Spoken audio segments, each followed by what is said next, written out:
Trish L. Gleason, Assistant City Clerk, you are hereby directed to call a regular session of the City Council to be held on Monday, April 20th, 2026 at 6:30 PM in the Historic Federal Building for the purpose of conducting such business that may properly come before the City Council. Good evening and welcome to a regular session of the Dubuque City Council for April 20th, 2026. As a reminder to our participants, you can provide in-person input or virtual audio and written input during the session of the agenda where public input is accepted. Input options during the live meeting include in-person attendees may approach the podium when the mayor asks if there is any public input on the item they would like to speak to.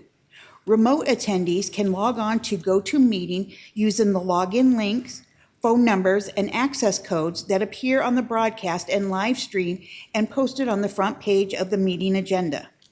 This option includes audio input and written chat input. If you are participating via computer, indicate which item you would like to speak to in the chat function, or note that you would like to speak during the appropriate section. If you are participating via phone, indicate which item you would like to speak to during the appropriate section. All comments, whether in person, audio, or written, must be accompanied by a name and address. Additionally, written public input is accepted by contacting the City Council directly from the city's webpage at www.cityofdubuque.org/councilcontacts and through the City Clerk's office email at ctyclerk@cityofdubuque.org. This information will be reiterated during the meeting. Attendance at tonight's session is as follows. Mayor Kavanaugh. Here. Council members Leindecker. Here. Resnick. Here. Roussel. Here. Sprank. Here. Staver. Here. Wethel. Here. City Manager Van Milligan. Here. City Attorney Brumwell. Here. Just a note on tonight's agenda, action item number 2 has been pulled at the request of the applicant. Mayor Kavanaugh, I'll turn it over to you for the Pledge of Allegiance. All right, thank you, Trish. I invite everyone who is able to please rise and join us for the Pledge of Allegiance. I pledge allegiance to the flag of the United States of America and to the republic for which it stands, one nation, under God, indivisible, with liberty and justice for all.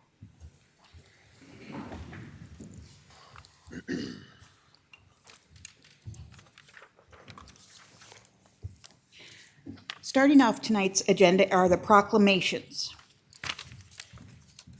We have 6 proclamations tonight. International Dark Sky and Week and Earth Week, April 19th through the 25th, 2026. Arbor Day, April 24th, 2026. Dubuque YP Days of Caring, April 24th, 2026. National Apprenticeship Week, April 26th through May 2nd, 2026. Stewardship Week, April 26th through May 3rd, 2026. Foster Care Month, May 2026. All right, thank you very much, Trish. We have a lot to celebrate tonight, so thanks everyone for turning out to do that. Our first proclamation will be International Dark Sky Week and Earth Week, and I have Zoe Heyer and Lizzie Sula, I believe, here to accept this proclamation. And as they make their way up, Eric, if you wouldn't mind pulling us off the screen on our desk, I'd appreciate that.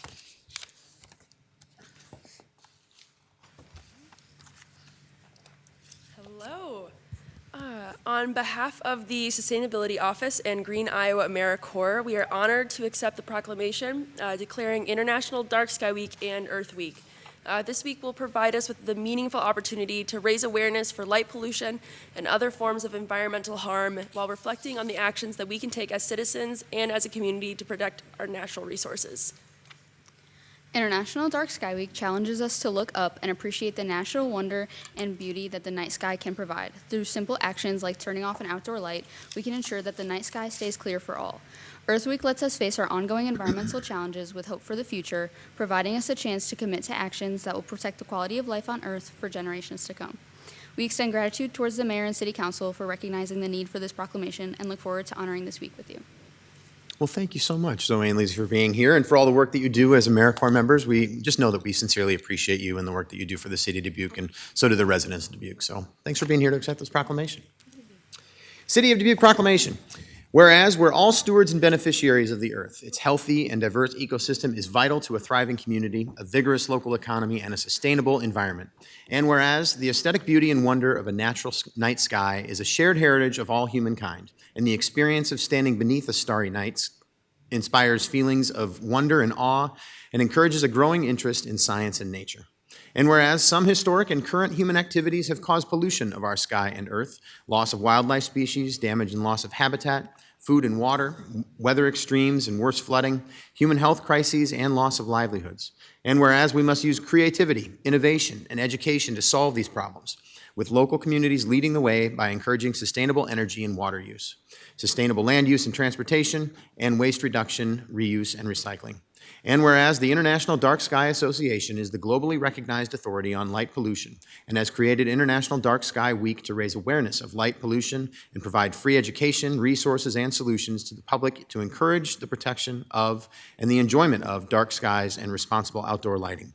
And whereas Earth Week offers people a unique opportunity to make, renew, and celebrate commitments that will protect quality of life and the earth for generations to come. Now, therefore, I, Brad M. Kavanaugh, Mayor of the City of Dubuque, Iowa, on behalf of the City Council, staff, and residents of Dubuque, do hereby proclaim the days of April 19th through 25th as International Dark Sky Week and Earth Week.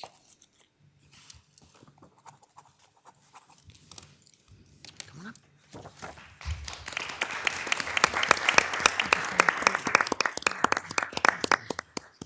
All right, Antonio wants a picture. Yep.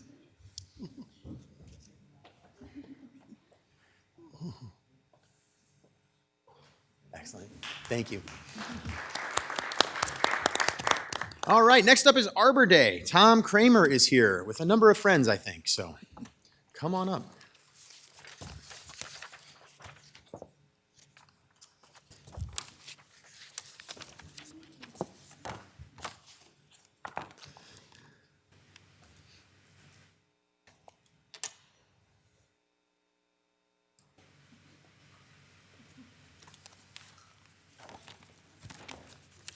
Welcome, everybody. Hello, my name is Tom Kramer, and I am the president of Dubuque Trees Forever. Laura Roussel, as you know, is our executive director, and I have other board members with me tonight, and Robert Wegman, who is the current city forester. I'd like to give you a little bit of an update on the orchard that we talked about last year when we were here to get the award at Caledonian Hill Street. We've planted 18 fruit trees, and we're going to be planting 16 more in a couple weeks through a memorial gift that we received. 2027 will be our first harvest. We're going to pick the fruit off as it develops this year so the tree can use its energy for the tree to develop better, and then a year later we'll leave the fruit go, and hopefully we get some nice looking fruit out of it. Okay, we have planted eco-grass on the hillside there. If you're familiar with it, that grass only has to be cut twice a year, so it'll eliminate a lot of maintenance for us. And we're enlarging our pollinator bed. That'll help for the trees when the blossoms are on there, for the bees pollinating them. We're going to install a sitting bench, a brick walkway, garbage can holder, and dog waste dispenser.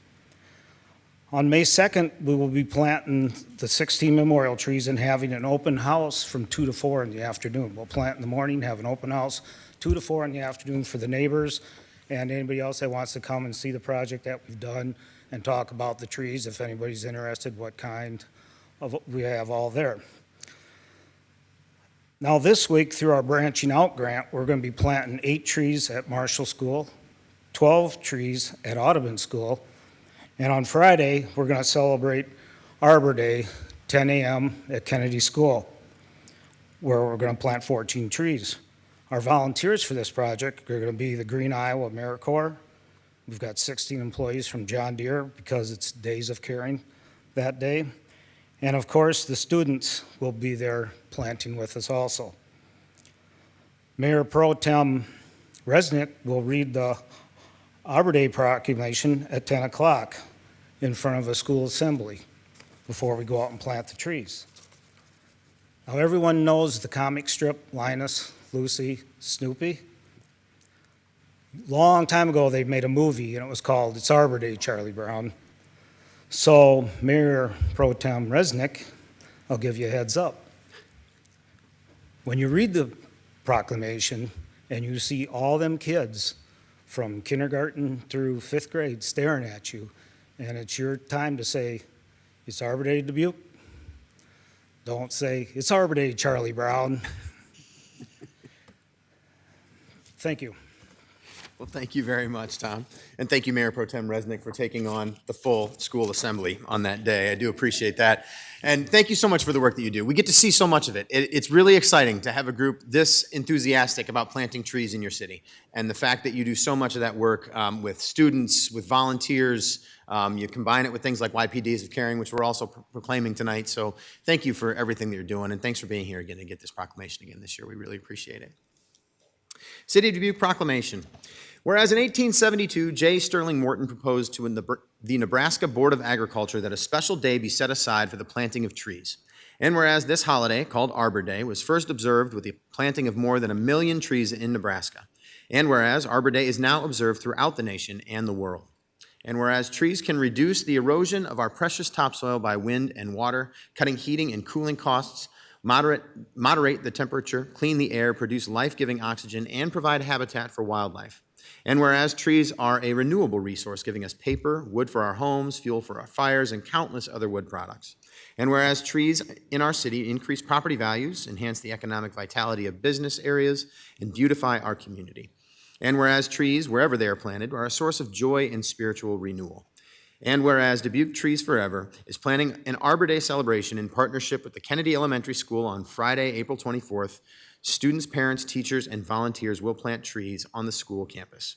Now therefore, I, Brad M. Kavanaugh, Mayor of the City of Dubuque, Iowa, on behalf of the City Council staff and residents of Dubuque, do hereby proclaim the 24th day of April 2026 as Arbor Day in the City of Dubuque, Iowa, and urge residents to plant trees to gladden the heart and promote the well-being of this and future generations.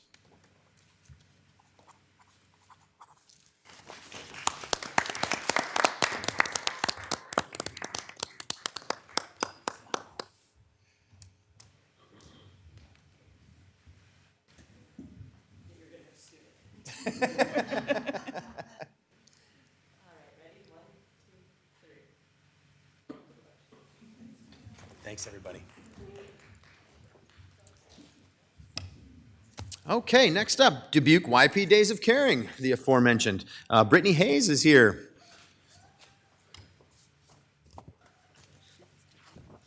Good evening. My name is Brittany Hayes, and I am one of the co-chairs on the Dubuque Days of Caring board. Dubuque Days of Caring is a day where we have volunteers participate in different projects throughout nonprofits in our community and some of our surrounding communities to complete projects that organizations may not be able to complete throughout the rest of the year. So we gather a bunch of volunteers and send them to different nonprofits. So this year is the 19th year that they have been doing this, and it has grown every year. This year we have over 1,100 volunteers. We have a lot of employers that get their employees involved. We also have some middle school students that will be participating as well. We have over 40 nonprofits and 65 projects that will be worked on.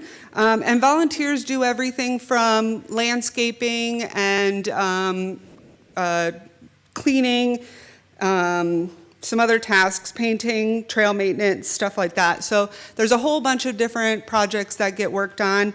And then we would not be able to put this together without our sponsors. So if I could shout them out real quick, we have 1-800 T-shirts, Anderson Window and Door, and Med1. So yeah, the day will be Friday, April 24th, and our T-shirts are going to be purple this year. So if you see a group of people with purple shirts, that is going to be some of our volunteers.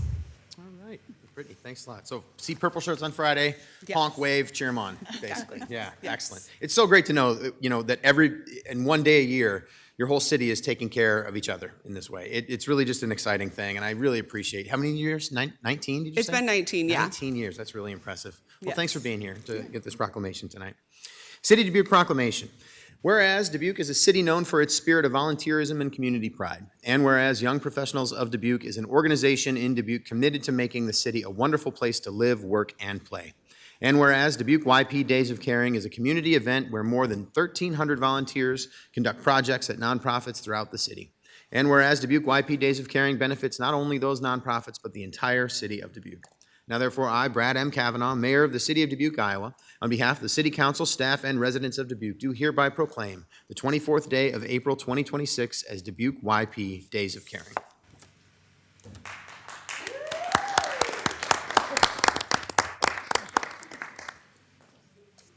Here's your picture. I'll get close, I'm not so tall. Thanks, Brittany. Okay, next on the list, National Apprenticeship Week. So Nick Flogel is here, I believe. Come on up. Nick and friends.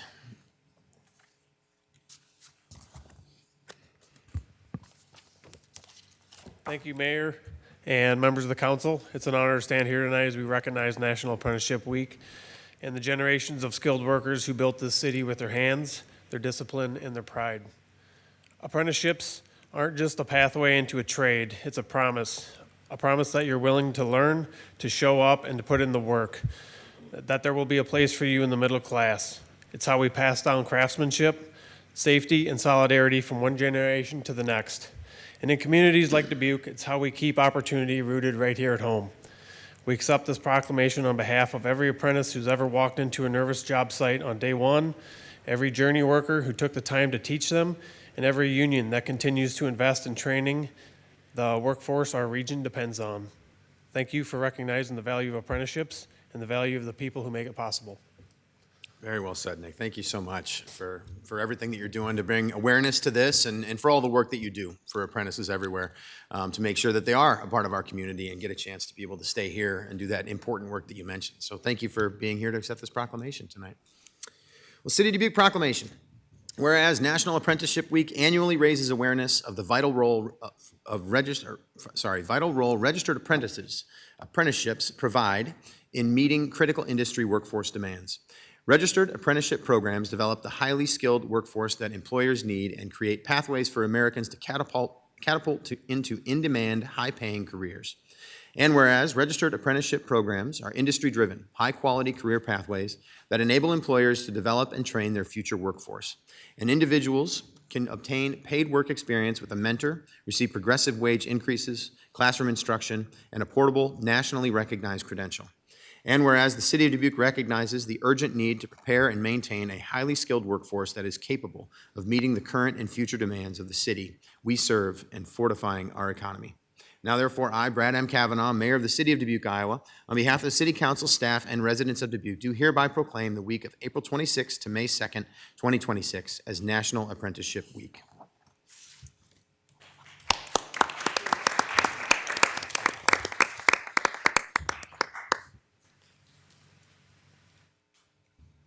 Thanks a lot, guys.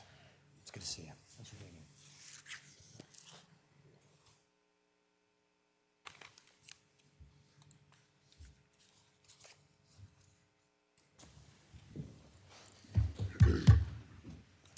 Okay, now we are on to Stewardship Week, and Wayne Demmer is here for this one, so come on up, Wayne.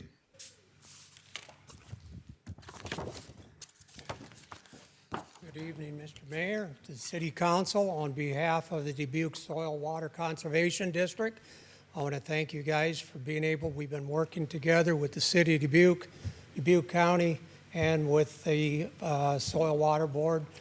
We've been working quite hard to grow things, improving on clean water and soil erosion. Just to give you an idea, I think this year we're going to be looking at probably 25,000 acres in Dubuque County will be seeded down to cover crops in the fall, which is trying to lessen the erosion and slow the, helping clean up the water. So on behalf of the board, and you know, I just wanted to comment, if you don't mind, off the subject, but coming here tonight and listening to you guys in this work session, Didn't seem like it's been that long ago since I left the Board of Supervisors, because I remember Opportunity Dubuque being talked about at that time. So with that, I don't have much else I want to present, but I just want to thank you guys for representing, and I do recognize a few faces here on this council and in the board, so thank you very much. Well, appreciate you being here, Wayne, and thanks for your service and the time that you served. Yeah, it's like riding a bike, isn't it? It comes right back to you when you sit in a work session, I'm sure. But, in all seriousness, thank you so much for the work that you guys are doing on the Soil and Conservation Board. This is incredibly important work, and it's never ending, and it's not going to stop. And I think we recognize that. And my hope is that in the future we can continue to find good ways to collaborate and make that something that is a realization for everybody who lives in our region. So for today, thank you very much for being here to accept this proclamation. I'm glad you brought it forward. City of Dubuque Proclamation. Whereas healthy, fertile soil and clean water is the lifeblood of nutrition and sustenance throughout the world, and soil conservation is a benefit to everyone. And whereas effective conservation practices ensure soil, water, animals, plants, and air can provide a rich standard of living.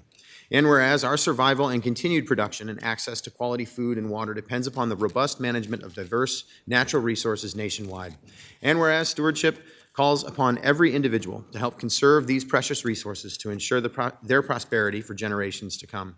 And whereas a focus on restoring and protecting soil plays a vital role in holding water, cycling nutrients, supporting wildlife, preventing flooding, and enhancing ecosystem health, thereby strengthening the foundation for long-term soil health and water conservation efforts.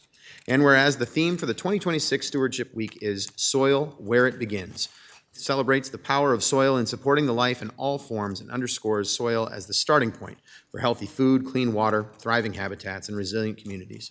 Now, therefore, I, Brad M. Kavanaugh, Mayor of the City of Dubuque, Iowa, on behalf of the City Council staff and residents of Dubuque, do hereby proclaim the week of April 26th through May 3rd as Stewardship Week in the City of Dubuque, Iowa, with an emphasis on the importance of preserving and restoring soil as part of our collective conservation efforts and celebrating the theme, Soil, Where It Begins.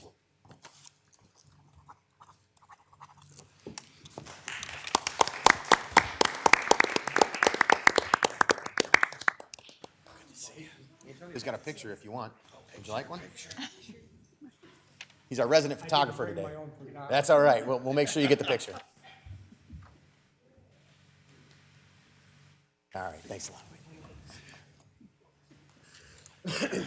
All right. Our final proclamation for the evening is Foster Care Month. So Liz Estelo, did I say that correctly? No, it's me. Oh, sorry. It's okay.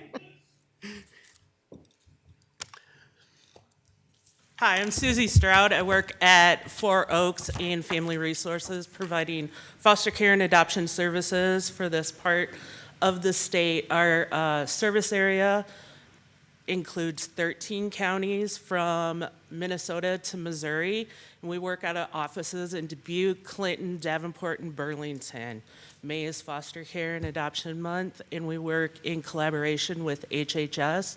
We provide support for the families and do initial home licensing for approval or denial of families. Well, Susie, thank you very much for being here to accept this proclamation and for the incredibly important work that you do. I mentioned earlier in a work session, my background as a social worker and working with foster care in many different ways, and it never leaves me how important this work is. So thank you so much for what you do on a day-to-day basis, and thanks for being here to accept this proclamation. Thanks. City of Dubuque Proclamation. Whereas the City of Dubuque recognizes that nothing is more precious in our community than the growth and development of our children, and every young person deserves a safe, loving, and stable home. And whereas foster care plays a vital role in providing safe and nurturing environments for children and youth in need. And whereas foster, kinship, and adoptive families open their hearts and homes to children whose families are in crisis, play a vital role in helping children and families heal and reconnect, thereby launching young people into successful adulthood.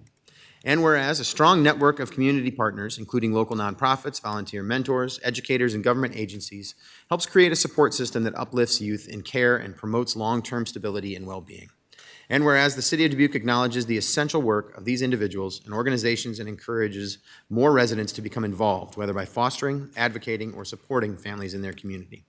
Now, therefore, I, Brad M. Kavanaugh, Mayor of the City of Dubuque, Iowa, on behalf of the City Council staff and residents of Dubuque, do hereby proclaim the month of May 2026 as Foster Care Month in the City of Dubuque, Iowa, and urge residents to recognize the significance of foster care and honor the individuals and organizations committed to improving the lives of children and youth in foster care.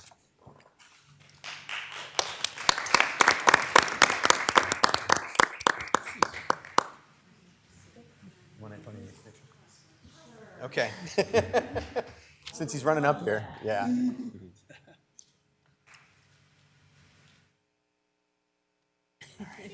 Thanks a lot, Susan. All right, well, thanks, everybody, for putting those proclamations forward tonight. We do appreciate celebrating those moments. Go ahead, Trish. Okay, we'll move on to consent items. At this time, anyone participating in the meeting in person who would like to discuss one of the consent items, please approach the podium when the mayor asks if there's any in-person input and state your name and address. For all remote attendees, please enter your name and address in the chat function or state your name and address over the phone when the mayor asks if there's any virtual input. If more than one participant would like to speak, the city staff will determine the speaking order of the participants. Please state the item you would like to remove from the consent agenda for separate discussion and consideration. Consent items can be found on page 2 through 4 of tonight's agenda. All right, thank you, Trish. Do we have anyone here in chambers who would like to remove any of the consent items for separate discussion this evening? Seeing no one here, anybody virtually? All right, then, back to us for any discussion. Mr. Mayor. Mr. Resnick? I move to receive and file the documents, adopt the resolutions, and deal with the consent items as recommended. Second by Wethel. I've got a motion from Resnick, second by Wethel. Trish, would you call the roll, please? Kavanaugh? Aye. Lindecker? Aye. Roussel? Aye. Wethel? Aye. Staver? Aye. Sprank? Aye. Resnick? Aye. That motion passes 7-0.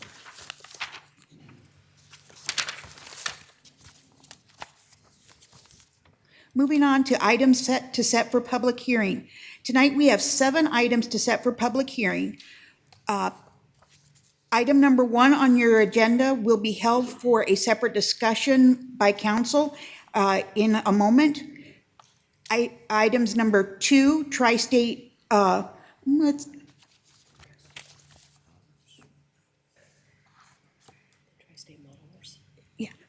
Tri-State Modelers Lease Agreement, Loris Boulevard and Locust Street Storm Sewer Reconstruction Project, 2026 Terminal Street Pumping Station Rehabilitation Project, Loris Boulevard Reconstruction and Repair Project, initiate bid and set public hearing.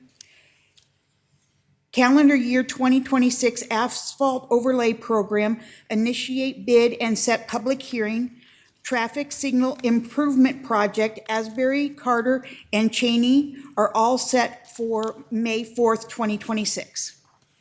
All right, so we'll handle these separately. We will handle number 1 after we handle number 2 through 7. 7. Thank you, Mr. Trish. Mayor. Yes, Ms. Russell. I move on items 2 through 7 to receive and file, adopt the resolutions, and set the public hearings for May 4th. Second by Sprank. Got a motion by Roussel and a second by Sprank. Trish, would you call the roll, please? Kavanaugh? Aye. Lindecker? Aye. Roussel? Aye. Wethel? Aye. Staver? Aye. Sprank? Aye. Resnick? Aye. That motion passes 7-0. So back then to number 1, which is setting the public hearing for fiscal year 2027 city budget. I'll entertain a motion here, please. Mr. Mayor, Ms. Russell. I move to receive and file, adopt the resolution, and set the public hearing for April 28th. There are actually 2 resolutions there. Resolutions. All right, so resolutions plural. Thank you, Ms. Russell. Second by Wethel. Motion by Russell, second by Wethel. Mike, please. Thank you. Chief Financial Officer Jennifer Larson is submitting 2 resolutions setting the April 28th, 2026 public hearing in connection with the adoption of the fiscal year 2027 city budget.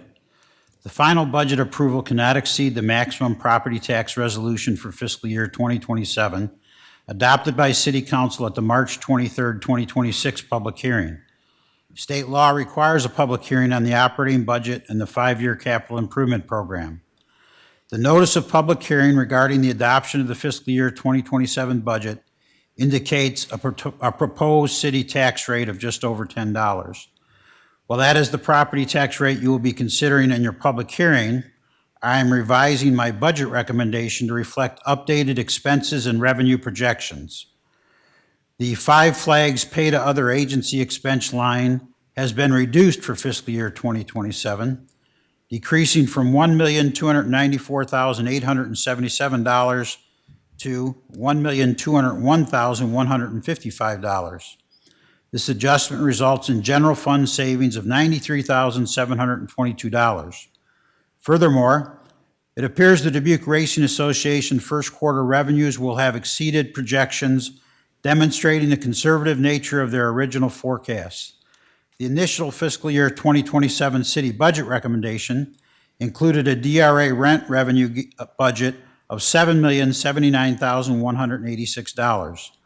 Updated estimates established by me, not the DRA, now project DRA rent revenues at $7,302,571, representing a $223,385 increase in general fund revenue.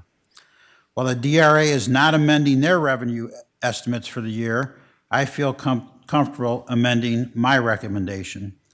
These final adjustments resulted in a revised city tax rate of still just over $10 for fiscal year 2027. The difference is the lower tax rate maintains the same rate as previously established for the current fiscal year. So the previous 1% tax rate increase is no longer part of my recommendation. The following outlines the impact of lowering the fiscal year 2027 tax rate. And while I'm not going to go through all the impacts on the different classes of property, I will say that the impact on the average homeowner has gone down from 3% to 1.97% should, on the 28th, you adopt this amended budget or tax levy recommendation. I respectfully recommend you set the public hearing date of April 28th, 2026. All right, well, thank you, Mike.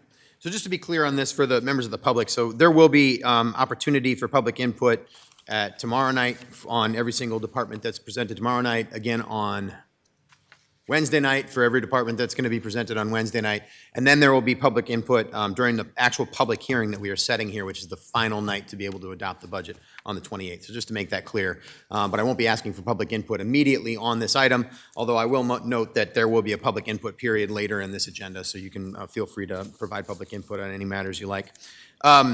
So just to state this one more time, Mike, you're basically, your recommendation now is to not have any sort of an increase from the tax rate that we had in the previous year. So you originally had a 1% increase, and now your increase is 0. Is that correct? Yes, so my recommendation is the tax rate not be increased from fiscal year 26 to fiscal year 27. All right.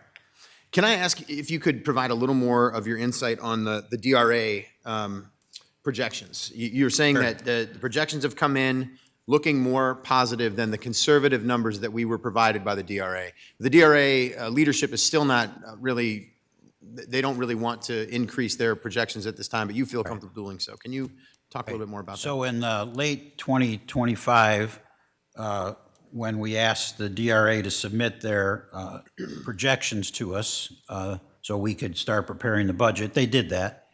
And I reviewed them and thought they were overly conservative. So I met with Anthony Williams, the new president and CEO of the DRA, and Brian Rakestraw, the chief financial officer, and had a really good discussion about their projections, which they said they did not want to change them, which I tried to convince them that they should. Now that, so the fiscal year of the DRA starts January 1st, unlike ours starts July 1st.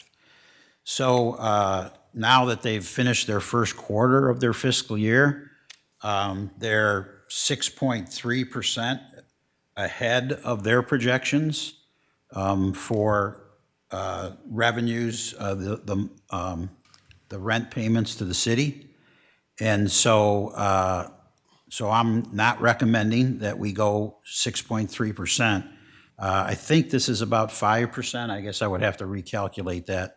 We changed some numbers several times last week, but I think this is about a 5% projected increase in their revenue estimates. But so it still provides a margin of error, and I think still respects their efforts to be conservative. Thank you for that. Can I ask one more follow-up? So their reticence to be less conservative on this, is there a reason for it that they've given you in what they're doing? Because, as I'm thinking about this, I'm thinking about the hotel's coming online, the amphitheater's coming online. They're already having a great year without those things fully online. So Right. just give me a little more on that. Sure. Well, two of the things, the words you used, coming online. So they're not exactly sure how well the hotel is going to do. And of course, the hotel, I shouldn't say of course, but the hotel doesn't affect our rent payments because our rent payments are a percent of the coin-in and the table. Of course. Gambling. So what they're saying is they're not sure yet how the new hotel will affect their gambling revenues because it's a new hotel. As a matter of fact, the 7th floor doesn't even open until June. So, I'm sorry, the 7th floor. The top floor, which is the restaurant and so forth. And then the same thing with the amphitheater. They've never had an amphitheater before. So they said, we really don't feel comfortable being too optimistic about what impact the amphitheater is going to have until we see what impact the amphitheater is going to have. And then also in December, the new casino is going to open in the Quad Cities. I'm sorry, in Cedar Rapids. And the study that was done for the state Iowa Racing and Gaming Commission showed that opening of that casino will only have a 5% negative impact on our casino. The bigger impact's going to be on the casino in Waterloo and the casino just south of Iowa City in Riverside. I'm sorry, and some of the Quad Cities. They also are not sure, what is that impact going to be? And so I respect their conservatism, even though I tried to argue against it. But I think that the current performance is showing, even without those attributes, as you say, they're having a pretty darn good year. And I think they're going to have a heck of a lot better year once the amphitheater opens, once the hotel is fully going full bore. So, yeah. And I'll tell you another reason. I have a tremendous amount of faith in Anthony Williams. I not only am on the board, so I meet with him, every month as an executive board member and every month as a full board member, but I have lunch with him every month and we discuss issues. That guy is brilliant. He's got some great ideas. I really think he is going to monetize those investments. Well, I appreciate that. One more thing, and then I'll open it up for the rest of us. But I will point out, you did say that you were already making conservative projections in the beginning. When you first presented the budget to us, you pointed this out. So this isn't that surprising.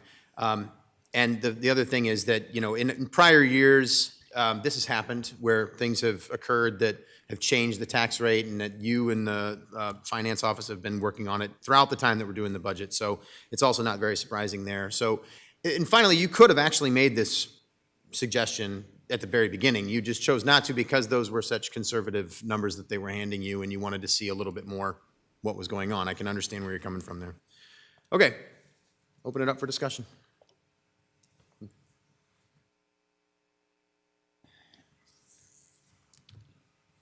Not hearing any. Okay. All right. If there's no further discussion on this matter, then we can set the property tax public hearing. So motion here is to receive and file this information, adopt the resolutions that were attached, and then set the public hearing for April 28th, 2026. So Trish, would you call the roll, please? Kavanaugh? Aye. Leindecker? Aye. Roussel? Aye. Wethel? Aye. Staver? Aye. Sprank? Aye. Resnick? Aye. That motion passes 7-0. Next on the agenda are boards and commission appointments. We have boards and commission appointment for the Housing Commission tonight. All right, so we have one 3-year term through August 17th, 2027, and one applicant, Kathy Mock Dickens. So I will entertain a motion here, please. Mr. Mayor, Ms. Russell? I move to appoint Kathy Mock Dickens to the Housing Commission for a 3-year term through August 17th, 2027. Second by Wethel. And a motion by Russell, second by Wethel. Trish, would you call the roll, please? Kavanaugh? Aye. Leindecker? Aye. Roussel? Aye. Wethel? Aye. Staver? Aye. Sprank? Aye. Resnick? Aye. That motion passes 7-0. Next are public hearings. We have 14 public hearings tonight. At this time, anyone participating in the meeting in person who would like to discuss one of the public hearing items, please plan to approach the podium when the mayor asks if there is any in-person input for the public hearing you would like to speak to. For all remote attendees, please enter your name and address in the chat function and state your question, or state your name and address over the phone when the mayor asks if there is any virtual input for the public hearing you would like to speak to. If more than one participant would like to speak, then city staff will determine the speaking order for the participants. Public hearing number 1, amending historic millwork district planned unit development to allow removal of a portion of 850 Jackson Street. Mr. Mayor, Ms. Giselle. I move to receive and file, and further move that the requirement that a proposed ordinance be considered and voted on for passage at 2 council meetings prior to the meeting at which it is to be finally passed be suspended. Second by Wethel. Motion by Rousseau, second by Wethel. Wally. Yes, good evening, Mayor and City Council members. Wally Wermont, Planning Services Director. The Zoning Advisory Commission has reviewed a request from the applicant, Matthew Lund, who's present with us tonight, if you have any questions for him, to amend the Historic Millwork District Plan Unit Development Concept Plan. The amendment would allow demolition of a one-story, nondescript concrete block portion of the building located at 850 Jackson Street. This is the building that was located in your packet of information. While retaining the 2-story brick structure, because the current plan unit development designates the entire structure for adaptive reuse, City Council approval is required to authorize this change. The applicant supports the request for several reasons tied to functionality and the historic character. He stated that the one-story addition is not consistent with the district, obscures key architectural features of the original brick building, and limits the usability of the space due to its low roof line. Removing this portion would improve the site by exposing historic building elements, increasing investors' appeal, and creating opportunities for outdoor space and building upgrades, such as accessibility improvements and utility enhancements. Staff noted during the public hearing that while the Historic Millwork District Master Plan originally anticipated the reuse of the structure, it does not distinguish between the historic brick portion and the later block addition. The proposed demolition would require an amendment to the plan unit development, effectively reclassifying this portion of the site for future new construction. Any redevelopment would still require to comply with the applicable standards, which include our Unified Development Code, our Development Review Team process, downtown design guidelines, and Historic Millwork District regulations. This site could not be converted to parking without additional approval by the City Council. The Zoning Advisory Commission discussed the proposal and generally agreed that the one block addition does not fit into the character of the Historic Millwork District. No public input was received on the request, and by a unanimous vote of 6-0, the Commission recommends that the City Council approve the amendment. A simple majority vote is all that's needed for City Council to approve this. All right. Thank you, Wally. Well, we're in a public hearing to consider amending the Historic Millwork District Plan Unit Development to allow removal of a portion of 850 Jackson Street. Do we have any members of the public to address us on this item this evening? Please.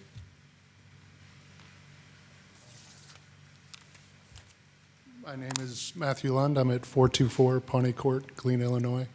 And Wally did a great summary on what we're trying to do. So if you guys have any questions, I'm here to answer them. All right, perfect. Thank you, Matthew, for your comments. Anyone else? Anything virtually? All right, back to us then for any discussion. I'm seeing and hearing none. Mr. Resnick. I'm sure everybody on the council is thanking you very much for doing the work. And I noticed that it was cut into the brick just a little bit on both sides to secure it. Is that true? And we're not replacing, we're not fixing those, right? You were just getting rid of that. Right. You want to come up? It's just the block and the roof, right? And all the connections. There's a roof and yeah, the wall next to the south building. There's a CMU block wall that runs along there, and there's a block wall in the back. So all of that block is going to come out, and basically there's some steel beams that are needled into the old building on the north. So basically we're going to fix all the brickwork on both the north and the south. Oh. So it'll look like it should. Oh, great. And then we'll come back with, I think we have to come back with a proposal to you guys for what we're going to do. Right now, it'll be a passageway then? Yeah, right now it'll be a corridor, basically. But our goal would be like if we did a restaurant or something, it would have, outdoor seating, and it'd be developed, and it would support that two-story historic space so that we can keep that open and heavy timbers, and then put like the commercial kitchen, all the utility type stuff and stairwells in that corridor. So that's probably what we're going to present when we come back. Well, it all sounds great. First things first. Yeah, Yes, first we got to get people I excited. appreciate you're going to actually fix that brick on those two buildings, too. Yeah, that's not a problem. Fabulous. Well, thank you. Thank you very much. Thank you, Mr. Mayor. Yeah. Anyone else? All right. Well, motion here is to receive and file and waive the 3 readings. So, Trish, would you call the roll, please? Kavanaugh? Aye. Lindecker? Aye. Roussel? Aye. Wethel? Aye. Staver? Sprank? Aye. Resnick? Aye. That motion passes 7-0. Mr. Mayor, Ms. Roussel. I move final consideration and passage of the ordinance. Second by Wethel. Motion by Roussel, second by Wethel. Trish, would you call the roll, please? Kavanaugh? Aye. Lindecker? Aye. Roussel? Aye. Wethel? Aye. Staver? Aye. Sprank? Aye. Resnick? Aye. Motion passes 7-0. Public hearing number 2 is request to vacate and dispose of portions of an interest in city-owned property by development agreement with Dubuque Museum of Art. Mr. Mayor, Mr. Sprank. I motion that we receive and file and adopt the resolution. Second. Motion by Sprank, second by Resnick. Mike, please. Thank you. City Engineer Gus Zahoyas is recommending City Council approval of the proposed development agreement between the City of Dubuque and Dubuque Museum of Art and the vacating and disposal of the city lots 623B, 648A, 648B, and Lot 2 of Woodward Place in the City of Dubuque to Dubuque Museum of Art be approved through the adoption of the enclosed resolution. The portions of the street and alley right-of-way areas to be vacated and disposed of are located in the Greater Downtown Urban Renewal District per the adopted, amended, and restated urban renewal plan for the Greater Downtown Urban Renewal District. The disposition of properties for private development purposes in the district requires special competitive bidding procedures which would apply to the subject street and the alley right-of-way areas. The accompanying resolution and notice document has been prepared to applicable public notice and disposition requirements. The City Council approved the platting of city lots and Lot 2 of Woodward Place in the City of Dubuque and the setting of a public hearing for the approval of the development agreement and the vacation and disposal of the property at its March 16th, 2026 meeting. On March 20th, 2026, notice of the April 20th, 2026 public hearing was published in compliance with Iowa Code and then provided other potential developers the opportunity to bring forward a competing proposal for development of the property. If a competing proposal was received, the City Council could consider the 2 proposals and select the proposal it determines is in the best interest of the community. No competing proposals were submitted. I concur with the recommendation and respectfully request Mayor and City Council approval. All right, thank you, Mike. We're in a public hearing to consider approval of a request to vacate and dispose of portions of an interest in city-owned property by development agreement with the Dubuque Museum of Art. Do we have anyone from the public to comment on this item? Seeing no one here. Anyone virtually? No. All right. Back to us then for any discussion.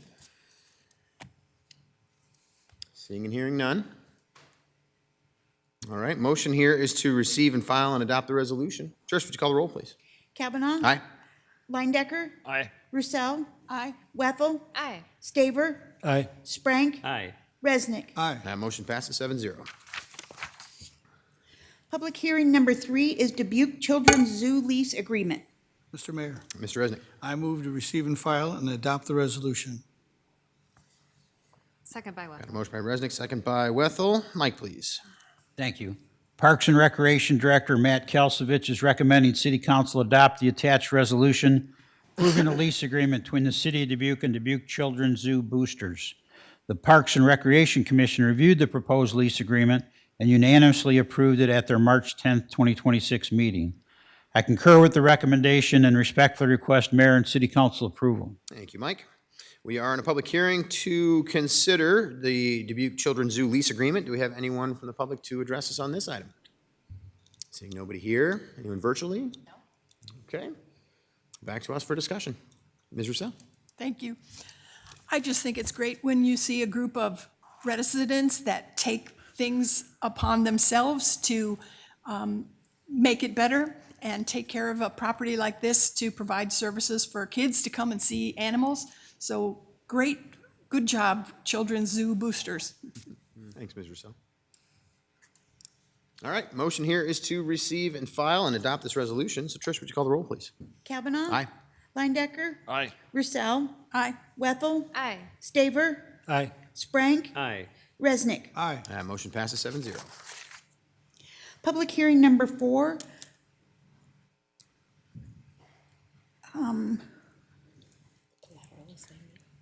Collateral assignment of development agreement HG APT LLC to Bellevue State Bank. Mr. Mayor, Mr. Resnick. I move to receive and file and adopt the resolution. Second by Sprang. Motion by Resnick, second by Sprank. Mike, please. Thank you. Assistant Economic Development Director Ian Hatch is recommending city council approval for resolution approving a collateral assignment of development agreement by and between the city of Dubuque and HGAPT LLC, assigning rights to Bellevue State Bank for the redevelopment of 2901 Central Avenue. I concur with the recommendation and respectfully request mayor and city council approval. Thank you, Mike. We are in a public hearing to consider the collateral assignment of development agreement with HG APT LLC to Bellevue State Bank. Do we have anyone here in chambers to address us on this item? Seeing nobody here, anybody virtually? No. All right, back to us for discussion. Yes. Yeah, Mr. Resnick. Yes, thank you. I just need a little enlightenment about a collateral assignment. I'm not sure exactly what that is. I gotta put on my glasses, sorry. So the borrower from the property it is going to develop it, and they've got a loan agreement with their lender. And one of the terms of that, back up, there's the development agreement. They're gonna get some TIF payments and things of that nature. The lender requires that they deliver this assignment as collateral for the loans. So it's like part of their loan package that they do this. And so it allows them to get the financing as part of the process. So it's a piece of making the whole deal work. I see. Well, thank you. I don't remember that we've used TIF for collateral before. Is that common? We've done a collateral assignments before, yes. Okay. Thank you for that. Thank you, Mr. Mayor. Mr. Sprank. Thank you. Krenna, another weird question regarding that. There's currently for sale signs, like the property's for sale. So what will happen if it sells and somebody takes new ownership of it then? So if a property sells, likely we would be asked to do like an assignment or something of that nature. That is also a disposition of an interest in real estate, so it would come back to you for public hearing on that as well. All right, thank you. Okay. All right. Well, motion here is to receive and file and adopt this resolution. Trish, would you call the roll, please? Kavanaugh? Aye. Lindecker? Aye. Roussel? Aye. Wethel? Aye. Staver? Aye. Sprank? Aye. Resnick? Aye. That motion passes 7-0. Public hearing number 5, development agreement, Iron Creek Group LLC for the redevelopment of 1222 to 1240 Locust Street. Mr. Mayor, Ms. Roussel. I move to receive and file and adopt the resolutions. Second by Wethel. All right, got a motion by Roussel, second by Wethel. I do think there's one resolution here, just so we're clear on that one in this case. So, Mike, please. Thank you. Assistant Economic Development Director Ian Hatch is recommending City Council adopt the attached resolution approving a proposed development agreement by and between the City of Dubuque and Iron Creek Group LLC providing for the issuance of urban renewal tax increment revenue grant obligations. Iron Creek LLC submitted an application for housing creation and the rehabilitation of the facade of 1222-1240 Locust Street. The applicant is proposing a $600,000 project that will create 8 new residential rental units and restore the building facade. The key elements of the development agreement include the following. Number one, developer will make a capital investment of approximately $600,000 to rehabilitate the property. Number two, developer must create 8 residential rental units. Number three, developer will receive 15 years of tax increment financing incentives in the form of semi-annual rebates. Tax increment financing incentives are estimated not to exceed $78,777. Number four, city to award a downtown housing incentive grant in an amount of $80,000, which is $10,000 for each of the 8 units. Number five, city to award a downtown rehabilitation grant not to exceed $35,000. Number six, City of Dubuque will amend the Greater Downtown Urban Renewal District Plan to accommodate the issuance of tax increment financing incentives. I concur with the recommendation and respectfully request mayor and city council approval. Thank you, Mike. We're in a public hearing to consider a development agreement with Iron Creek Group LLC for the redevelopment of 1222 to 1240 Locust Street. Do we have anyone to comment on this item here today? Nobody here that I see. Anyone virtually? All right, I'll bring it back to us for discussion. I just want to say I'm excited to see this development on this block. It's a block you don't realize there's a number of vacant units, and it's great to be able to see somebody actually investing in these spots to be able to bring that neighborhood back to life in a place that's, I think, in a really strategically important spot in downtown. So it's great to see. All right, no other discussion on this item. Motion here is to receive and file and adopt this resolution. Trish, would you call the roll, please? Kavanaugh? Aye. Lindecker? Aye. Roussel? Aye. Wethel? Aye. Staver? Aye. Sprank? Aye. Resnick? Aye. That motion passes 7-0. Public hearing number 6 is Development Agreement Miller Companies LLC for the redevelopment of 730 Main Street. Mr. Mayor, Mr. Resnick. I move to receive and file and adopt the resolution. Second by Wethel. Motion by Resnick, second by Wethel. Mike, please. Thank you. Assistant Economic Development Director Ian Hatch is recommending City Council adopt the attached resolution approving a development agreement by and between the City of Dubuque and Miller Development LLC, providing for the issuance of urban renewal tax increment revenue grant obligations. Miller Development LLC submitted an application for housing creation and the rehabilitation of the facade of 730 Main Street. The applicant is proposing an $850,000 project that will create 4 new residential rental units, rehabilitate the first floor commercial space, and restore the building facade. The key elements of the development agreement include the following. 1, the developer will make a capital investment of approximately $850,000 to rehabilitate the property. Number 2, developer must create 4 residential rental units. Number 3, developer will receive 15 years of tax increment financing incentives in the form of semi-annual rebates. Tax increment financing incentives are estimated not to exceed $110,620. Number 4, city to award a downtown housing incentive grant in an amount of $40,000, which is $10,000 times 4 units. Number 5, city to award a downtown rehabilitation grant not to exceed $35,000.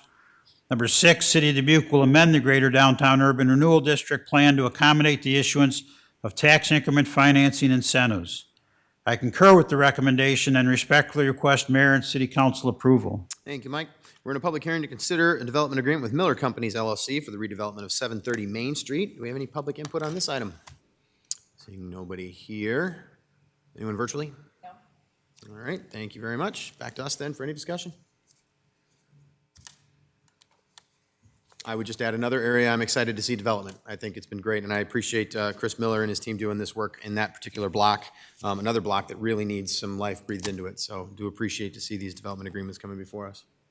All right, motion here is to receive and file, adopt the resolution. Trish, would you call the roll, please? Kavanaugh? Aye. Lindecker? I'm going to abstain. Roussel? Aye. Wethel? Aye. Staver? Aye. Sprank? Aye. Resnick? Aye. That's a motion of 6 with 6 ayes and 1 abstention. So that motion passes. Public hearing number 7, consent to assignment of development agreement and Karmic Management, Inc. to Linseed Lofts LLC.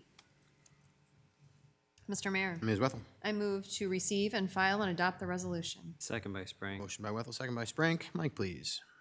Thank you. Senior Counsel Barry Lindahl is recommending City Council adopt a resolution approving the consent to the assignment of the development agreement executed by Carmack Management and Linseed Lofts and authorizing the mayor to execute the assignment on behalf of the city of Dubuque. I concur with the recommendation and respectfully request mayor and city council approval. All right, thank you, Mike. In a public hearing now to consider the assignment of development agreement and Carmack Management LLC to Linseed Lofts LLC. Do we have anyone here to address us on this item this evening? Seeing nobody here. Anyone virtually? No. Okay, thank you both. All right, back to us for discussion. None here. All right. Motion here is to receive and file, adopt the resolution, or I knew I was going to do it at least once. With this many public hearings, I was going to, almost said the name, but Trish, would you call the roll, please? Thank you. Kavanaugh? Aye. Leindecker? Aye. Roussel? Aye. Wethel? Aye. Staver? Aye. Sprank? Aye. Resnick? Aye. Motion passes 7-0.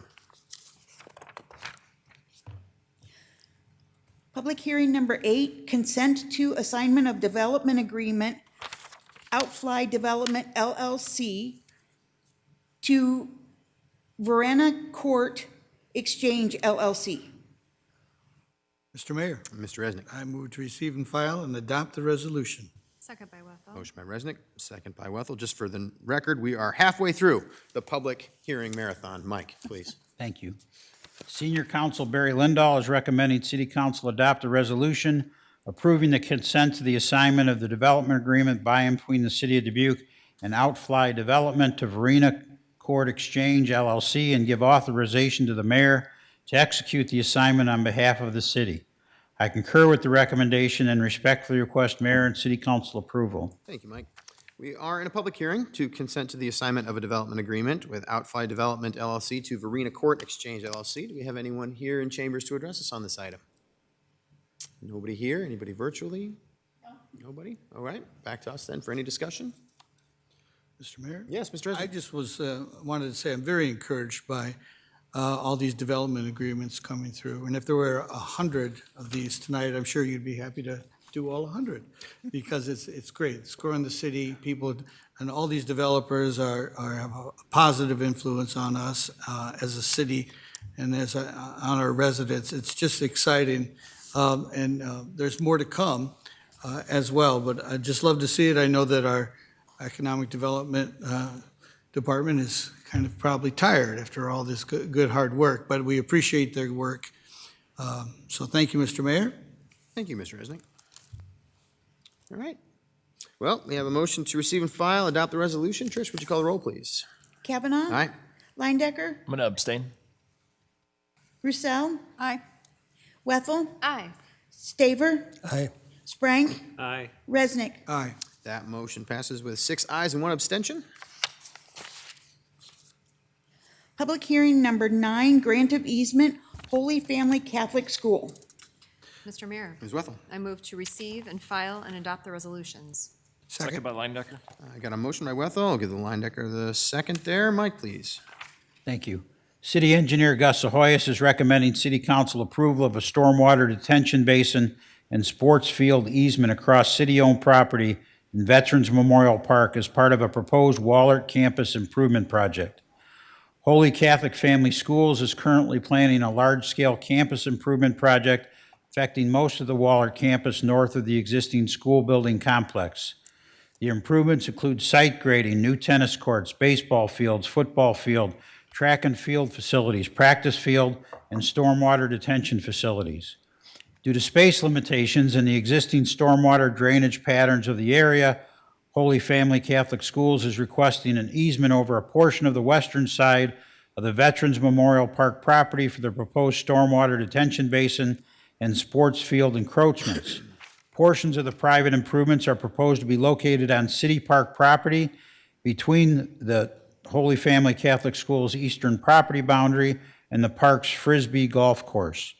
Holy Family Catholic Schools will be responsible for all maintenance associated with the private improvements on city property. City reserving the right to install utilities in the easement area as long as they do not interfere with the Holy Family Catholic Schools easement uses. The attached exhibits show the city property and the proposed easement to Holy Family Catholic Schools. Parks and Recreation and Engineering Department staff have reviewed the plan and determined that the proposed easement area is not needed for any current or future plans for the park.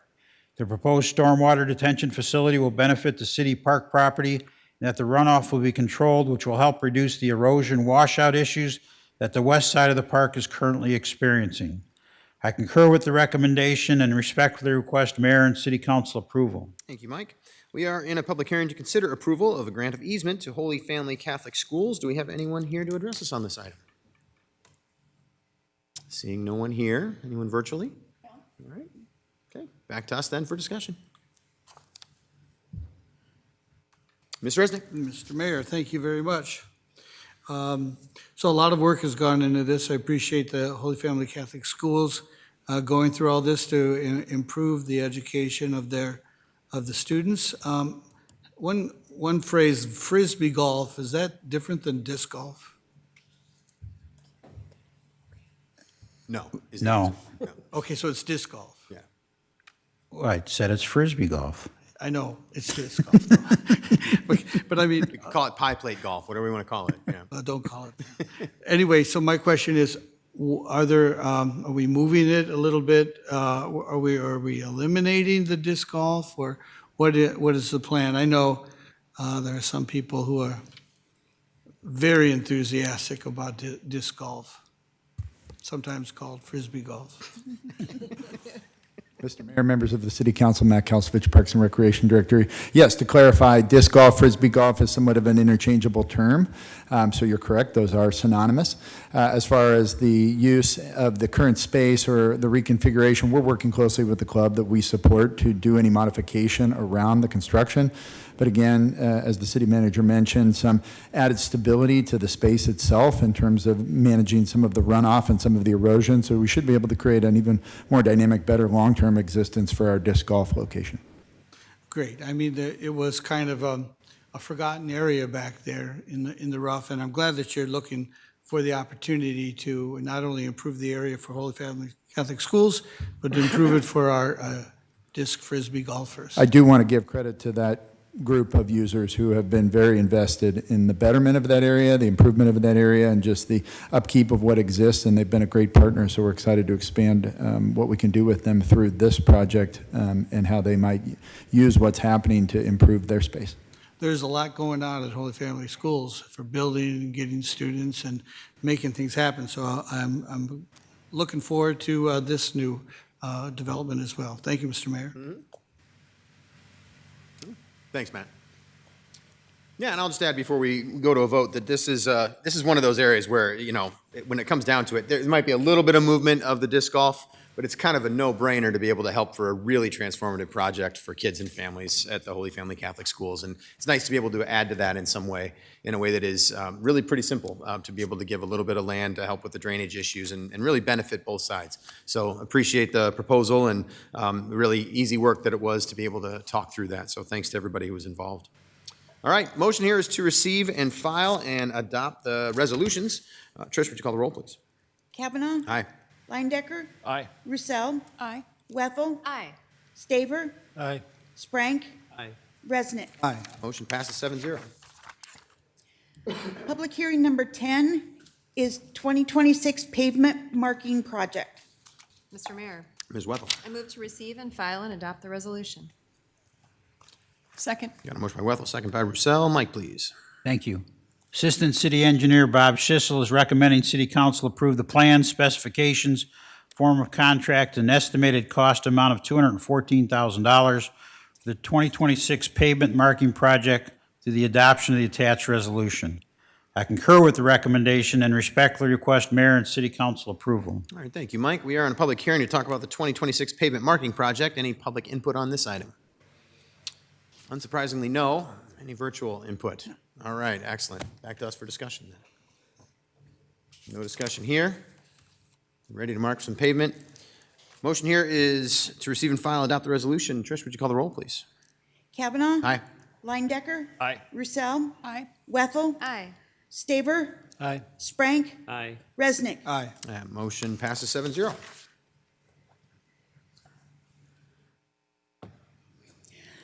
Public hearing number 11 is 2026 Public Works Asphalt Overlay Program Sidewalk Curb Ramp Project Bid Package Number 4.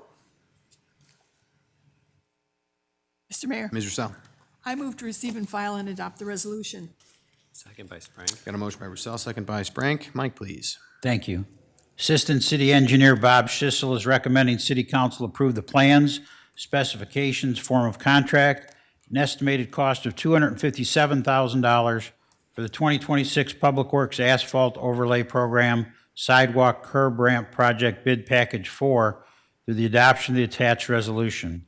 The 2026 Public Works Asphalt Overlay Program Sidewalk Curb Ramp Project Bid Package 4 will provide for the replacement of 38 access curb ramps, adjacent street pavement work, curb and gutter replacement, sidewalks, 2 storm sewer intakes, and landscape restoration work. The project is in coordination with the Public Works Asphalt Overlay Program at the following locations: Stafford Street from East 22nd to Garfield Avenue, 8 ramps. Humboldt Street from High Bluff Street to Garfield Avenue, 5 ramps. Schiller Street and Garfield Avenue intersection, 2 ramps. Farley Street and High Bluff Street intersection, 4 ramps. Fengler Street from High Bluff Street to Garfield Avenue, 3 ramps. Ann Street and Garfield Avenue intersection, 4 ramps. Dock Street from Romberg Avenue, Garfield Avenue, 5 ramps. Marshall Street and Garfield Avenue intersection, 3 ramps. Decatur Street from Prescott Street to Garfield Avenue, 4 ramps. I concur with the recommendation and respectfully request Mayor and City Council approval. Thank you, Mike. We're in a public hearing to talk about Bid Package 4 for the Public Works Asphalt Overlay Program Sidewalk Curb Ramp Project. Do we have any public input on this item? Seeing none here. Anybody virtually? No. Thank you.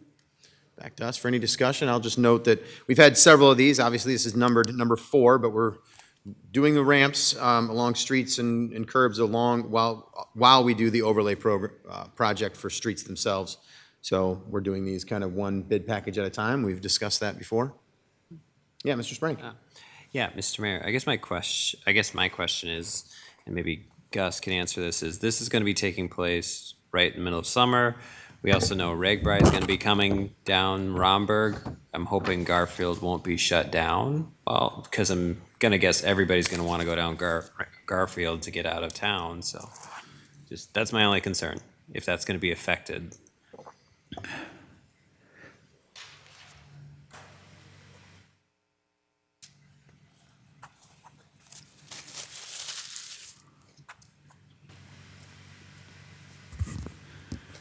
Assistant City Engineer Bob Schissel, and we will coordinate, to make sure that we're able to accommodate Ragbri. Okay, thank you. That's all I need to know. All right. Thank you, Mr. Sprank. Thanks, Bob. All right. Motion here is to receive and file and adopt this resolution. Trish, would you call the roll, please? Kavanaugh. Aye. Lindecker. Aye. Roussel. Aye. Wethel. Aye. Staver. Aye. Sprank. Aye. Resnick. Aye. That motion passes 7-0. Public hearing 12, amended and restated urban renewal plan for the Dubuque Industrial Center Economic Development District Urban Renewal Plan version 2026.1. Mr. Mayor, Mr. Resnick. I move to receive and file and adopt the resolution. Second by Wethel. Motion by Resnick, second by Wethel. Mike, please. Thank you. Economic Development Director Jill Connors is recommending City Council adopt the attached resolution of adoption for the amended and restated Urban Renewal Plan version 2026.1 for Dubuque Industrial Center Economic Development District. The proposed amended and restated Urban Renewal Plan for the district would expand the district to include property to be designated as new Subarea Y. The expansion of the district to include Subarea Y, which exists within the Dubuque Industrial Center West Industrial Park on Chavano Road, would allow for future development of currently undeveloped land. City staff have been approached by a private developer regarding a potential industrial project on this property. Adding the property to the urban renewal area would make financial incentives available if a development agreement is ultimately reached. I concur with the recommendation and respectfully request mayor and city council approval. Thank you, Mike.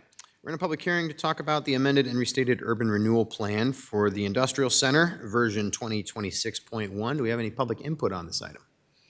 None here. Anybody virtually? No. All right. All right. Back to us for discussion.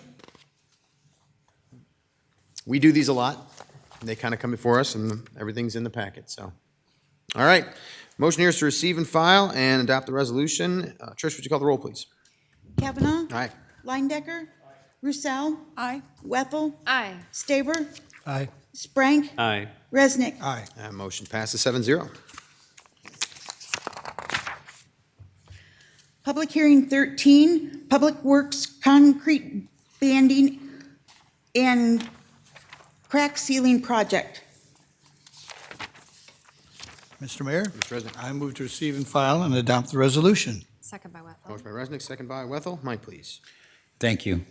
Assistant Public Works Director and Project Manager Max O'Brien is recommending City Council approve the plan specifications, form of contract, and construction estimate of $228,494 for the Public Works concrete banding and crack sealing project through the adoption of the attached resolution. I concur with the recommendation and respectfully request mayor and city council approval. Thank you, Mike.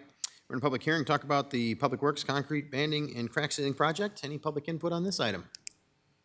None here. Anyone virtually? No. Okay.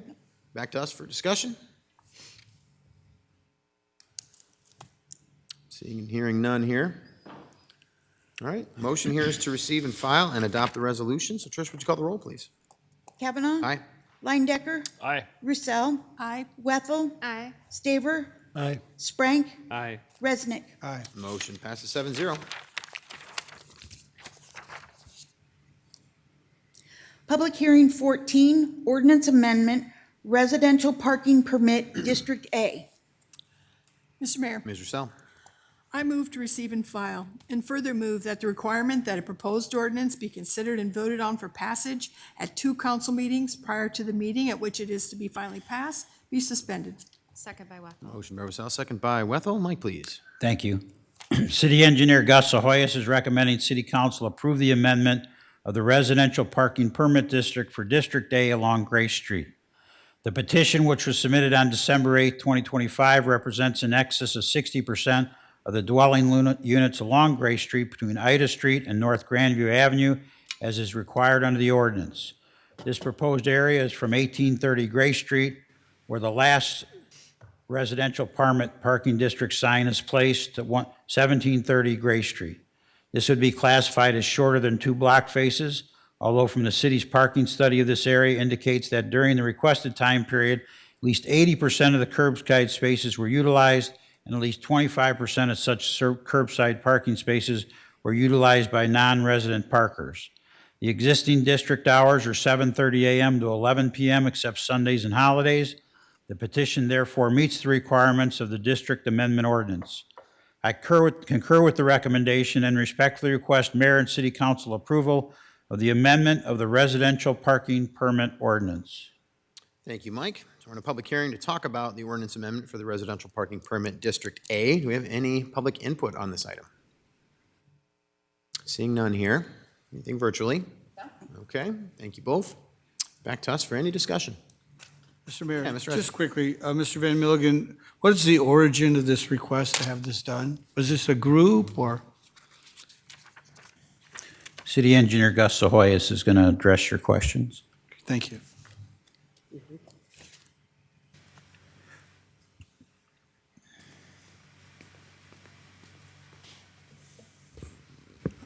Gus Ahoyas, city engineer.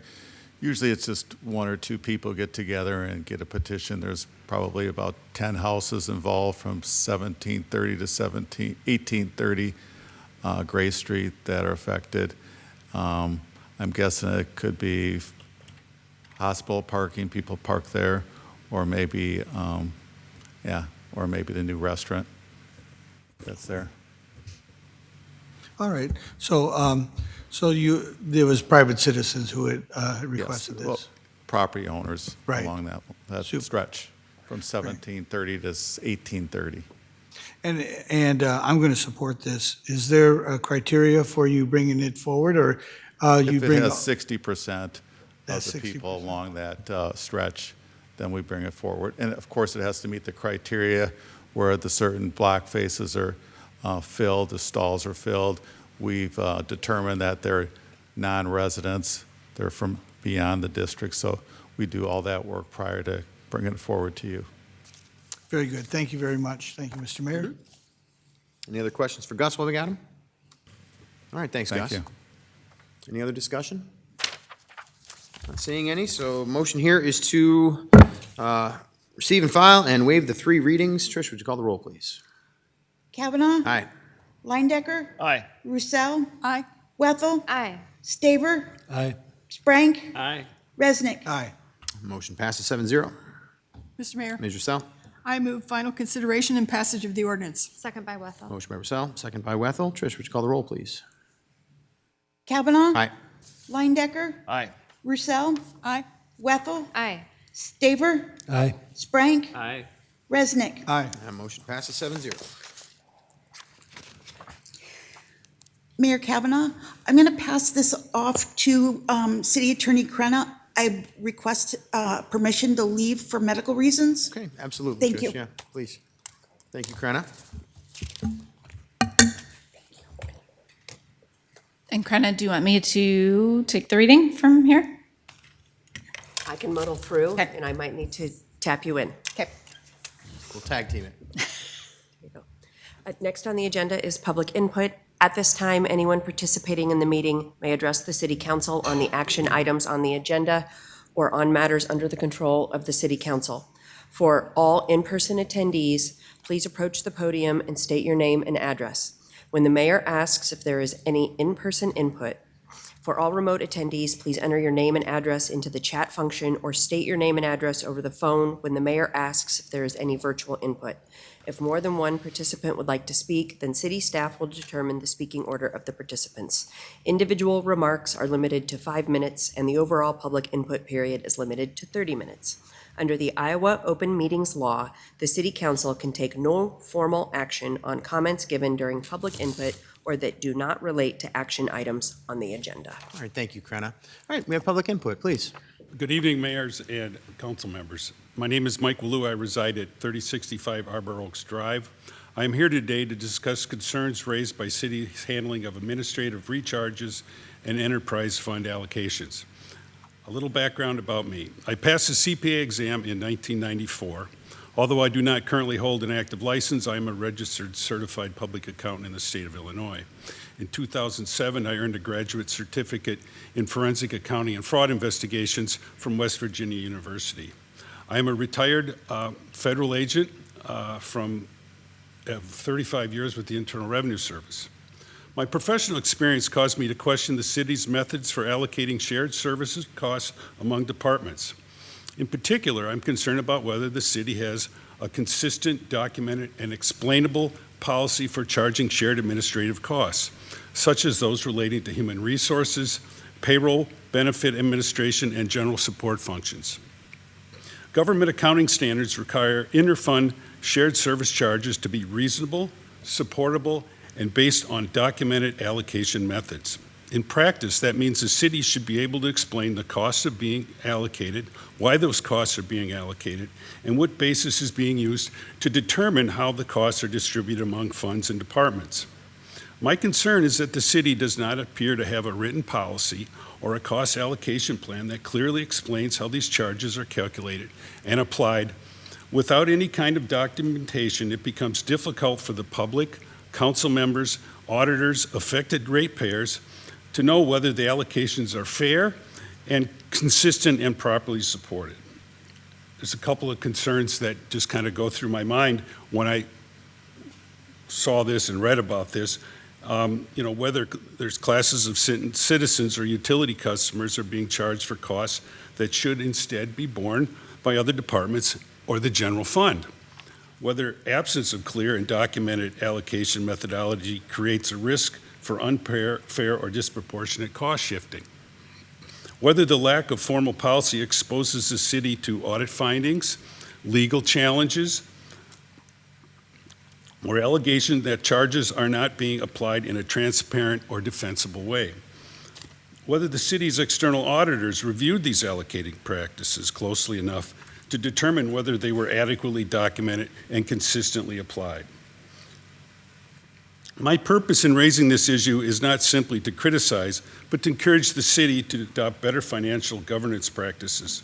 A clear policy would help to protect citizens, improve transparency, and strengthen confidence in the city's financial reporting and budgeting policies. I respectfully request that the council direct staff to provide a written policy, methodology, and supporting documentation used to allocate shared service costs, to consider adopting a formal cost allocation policy if one does not already exist. The city should be able to show that these charges are based on consistent, documented, explainable methods that treats all funds and ratepayers fairly. Thank you, Mike, for your comments. Welcome. Thank you for your time. Others this evening for public input?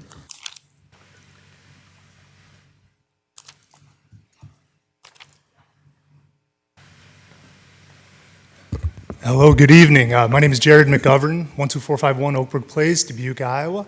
And I'm here to speak in reference to the budgeting process here for fiscal year 2027, specifically as it relates to funding sustainability initiatives in the Sustainable Department in Dubuque, as well as some of the initiatives within the Parks and Recreation Department. But first, I want to start by telling a little bit of a story. So I'm a boomeranger. I mean, most of you guys know what that is. In Dubuque are young people who grew up here, whose families grew up here, and who left and came back. And then I left again, and I came back again. And I have been back now for the last 16 years, and I'm raising 3 amazing young humans. And so first off, again, thank you for the vote with Holy Family Catholic Schools. My kids are eventually going to be recipients of that amazing infrastructure project that's happening right now at the Waller campus.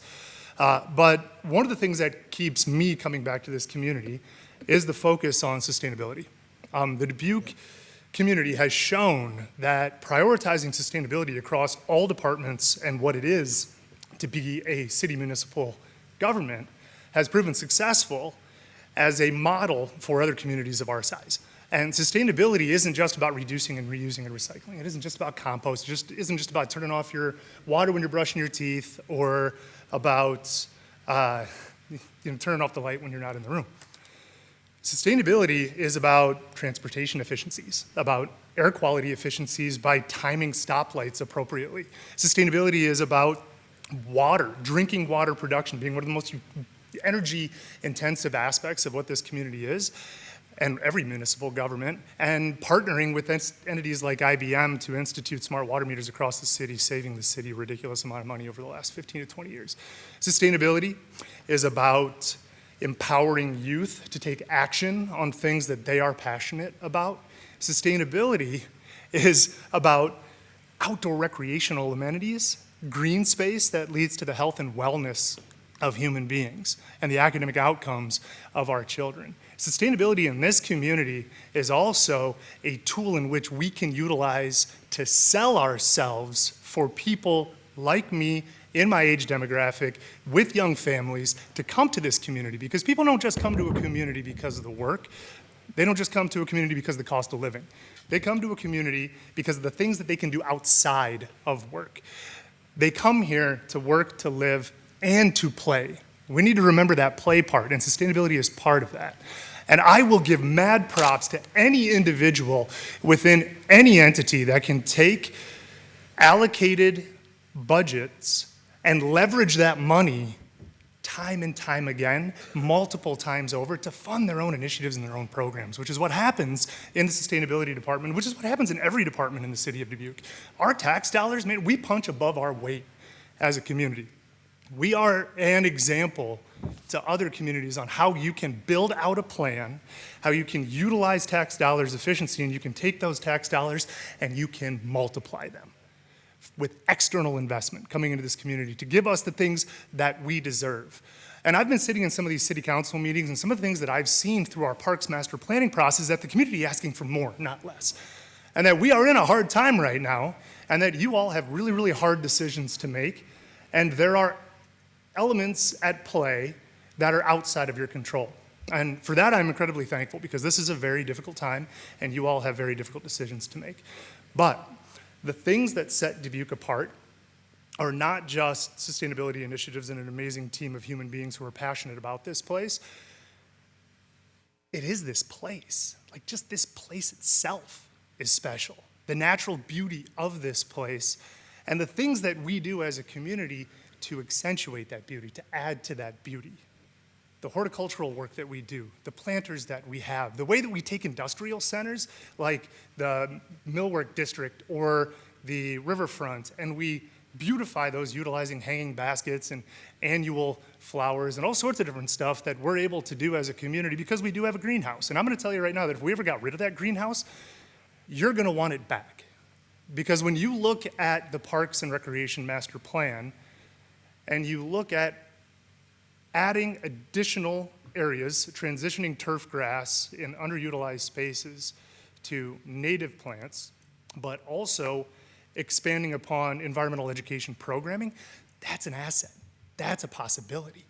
So instead of looking at things on a spreadsheet and thinking that, wow, this is a lot of money, maybe we should get rid of this because we're having a hard time, I ask that we instead do what Dubuque has always done, is that we innovate.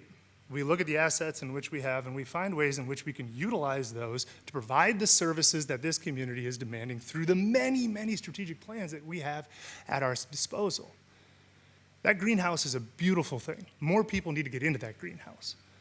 More students need to learn about horticulture in that greenhouse, learn about soil health, learn about botany, learn about entomology, study of insects, learn about pathogens, right?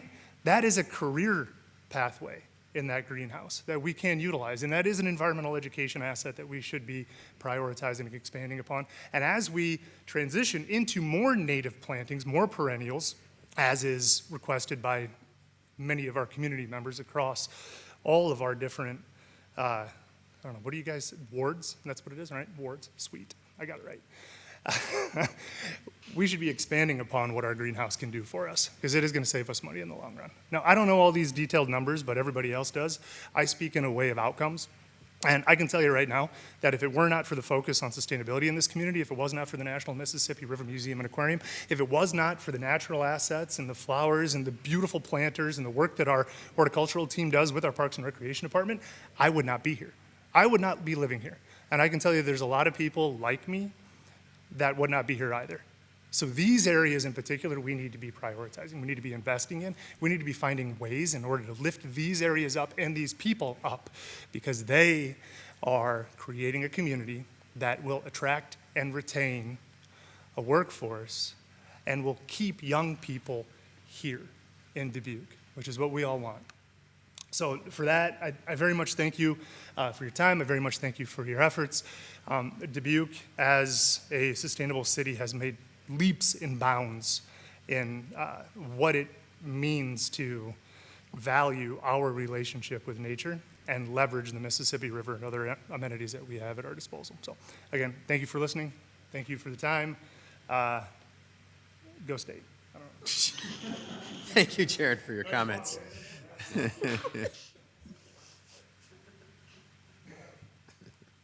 don't know how to follow that one up.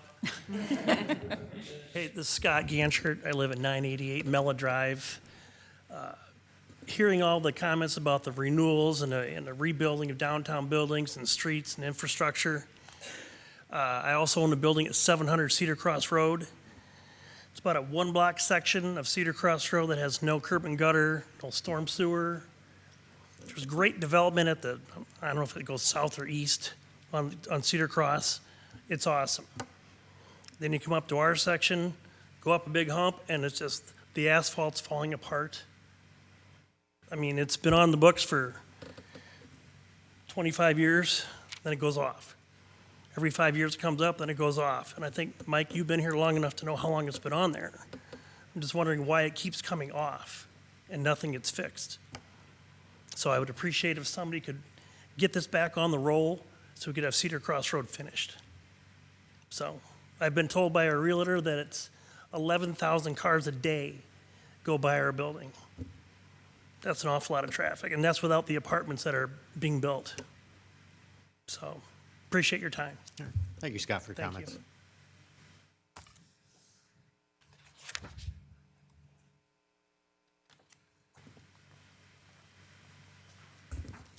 Good afternoon, Robin Kennecker, 2929 Helm. First of all, kudos, Jared, great job. I want to bounce off what Jared had to say. I'm with the Park and Rec Commission, I'm also with the Sustainability Commission, and I'm also part of the Point Neighborhood Association. Now, with what he all said, I'm going to focus on something a little bit more different. Now, I've been in the greenhouse 4, 5, 6 times. Beautiful area to visit. If you haven't done it, get up there. It is gorgeous. It needs remodeling and updating, which we all know that. But I want to give you an example here. If you come in from South Grandview, just imagine you're a visitor here. No flowers, no trees, no plants, grass is not cut. You get over to Dodge Street, no beautiful plants, nothing on Dodge ever. You go down the Port of Dubuque, the sign, big, beautiful sign. Not lit, grass is not cut, and the plants are not there.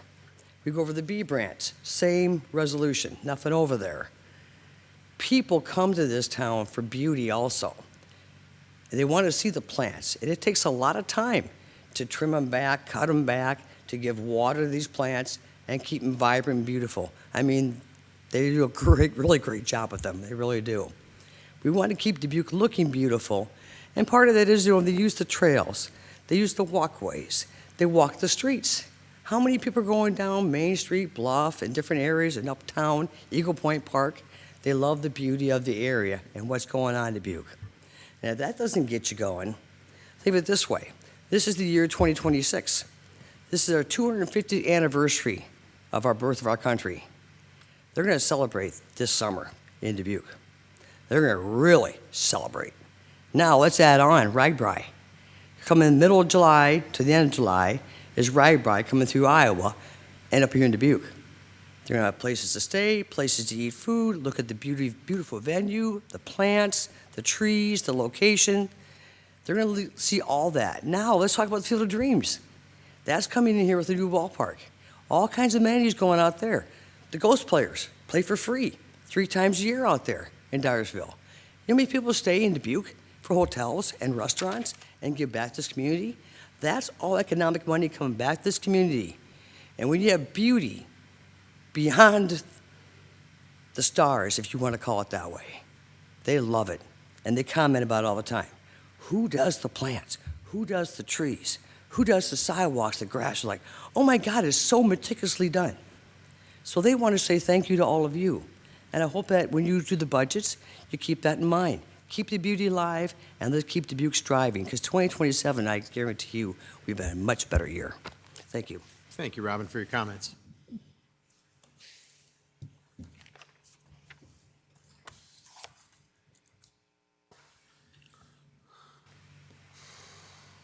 Hi, my name is Tammy Vandermillen, 3510 Wagon Wheel Lane.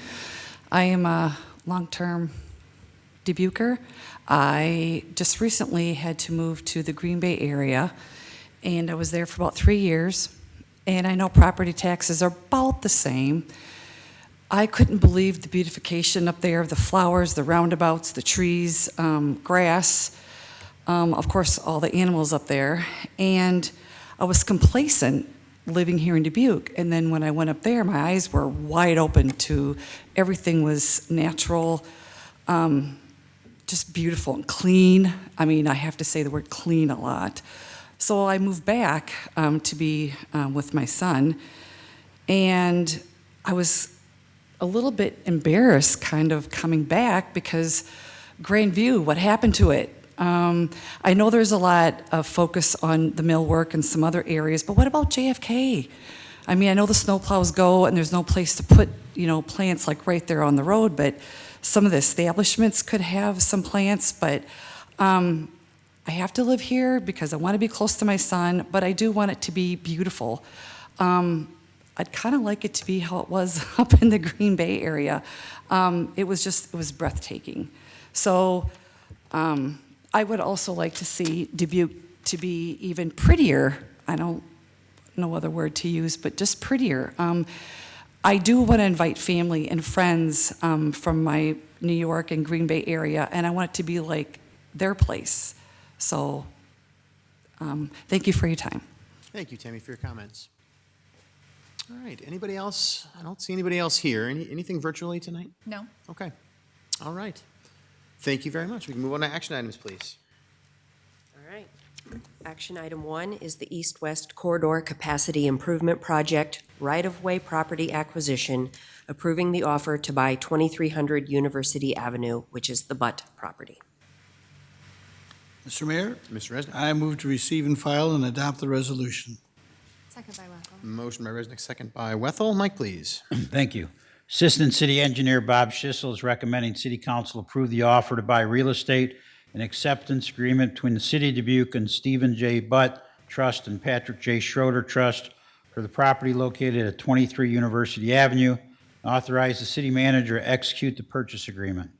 Following the completion of an appraisal process, the city initiated good faith negotiations with Stephen J. Butt Trust and Patricia J. Schroeder Trust representatives.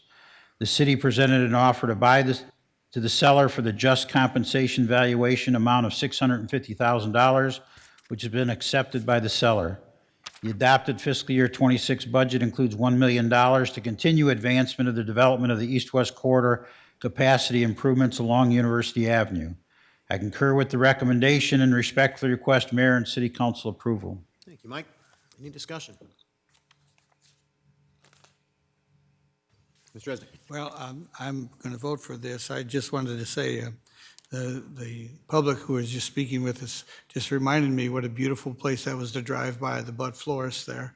And I know that we're going to have there's going to be beautification along that east-west corridor. I'm looking forward to that. But I want to thank the Butt family for their long service of Dubuque residents, always keeping their place looking beautiful, and then finally agreeing to sell this to us, and we'll do good things with it. Thank you, Mr. Mayor. Thank you. And I'll just close by saying that I know that this project has been frustrating for the neighbors in this area. It's been frustrating for the city too. This is an area that needs it. We need to move on these roads. The roundabout's been talked about for a long time. We want to get to this point. Making a purchase like this right now, I think is, I really do appreciate that we were able to come to an agreement and do so in a way that we can start to move this project forward. We've had other discussions about, there's a grant we're applying for this project, so I'm looking forward to continuing this momentum. I'd like to see this momentum continue, and I hope the same for working with other properties in the area. So this is a good start, in my opinion. All right, motion here is to receive and file and adopt this resolution. So Trish, I'm sorry, who's gonna, Krenna? Gonna do it. Trish is not there. We wish her well. Krenna, would you call the roll, please? Kavanaugh. Aye. Leyendicker. Aye. Roussel. Aye.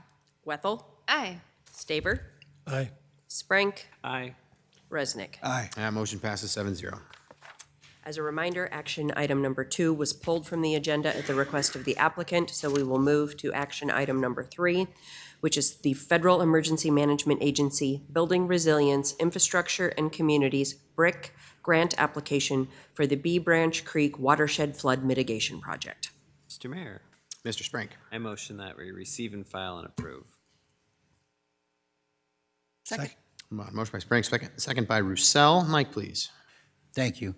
City Engineer Gus Sahoyas and Water and Resource Recovery Center Director Darren Meering are recommending City Council authorization to proceed with hiring engineering consultants to advance design and complete required analysis in support of a Federal Emergency Management Agency, or FEMA, Building Resilience, Infrastructure, and Communities, or BRIC, grant application for the Bee Branch Creek Watershed Flood Mitigation Project. In addition, approve $440,000 to complete the required elements of the grant application. The city submitted a notice of interest, or NOI, to the Iowa Homeland Security and Emergency Management by the April 10th deadline for the 2024 and 2025 Federal Emergency Management Agency Building Resiliency, Infrastructure, and Communities, or BRIC program. The notice of interest proposed the Bee Branch Creek Watershed Flood Mitigation Project, which includes storm sewer capacity improvements along 17th Street, West Locust Street, and Kaufman Avenue. The city has since received notification that the project has been advanced and is invited to submit a full project application. Advancement to this stage reflects that the project meets initial program eligibility requirements and is considered competitive for further evaluation. As part of the notice of interest, the city requested the maximum federal share of $20 million. Under Building Resilience Infrastructure and Communities BRIC program requirements, this level of federal participation requires a 10% state contribution, or $2 million. In addition, the program requires a minimum local cost share of 15% of the federal request, which in this case would be $3 million. The city's notice of interest reflected a local match of $12,275,000, which reflects the planned FY27 to FY31 capital improvement program funding for storm sewer improvements along the 17th Street and West Locust Street corridors. Inclusion of this funding was intended to demonstrate local commitment and strengthen the competitiveness of the grant request. Based on these components, the total project cost submitted with the notice of interest was $34,300,000. However, the final scope of the project and corresponding local match will be determined based on the results of the benefit cost analysis. A key requirement of the BRIC application is the preparation of a benefit cost analysis, or BCA, in accordance with the Federal Emergency Management Agency guidelines. To be eligible for funding, the project must demonstrate a benefit cost ratio of at least 1. This analysis quantifies anticipated benefits such as avoided flood damages, reduced emergency response cost, and protection of infrastructure relative to the cost of the proposed improvements. It is important to note that achieving a benefit cost ratio of 1 or greater is not guaranteed. Benefit cost analysis methodologies vary by federal agency and grant program, and results are highly dependent on the specific assumptions and evaluation criteria required. For example, the city previously completed a benefit cost analysis in support of a U.S. Department of Transportation grant application, which demonstrated a benefit cost ratio exceeding 2 for improvements along 17th Street and West Locust Street. However, that same analysis did not support inclusion of the Kaufman Avenue improvements under that program's methodology.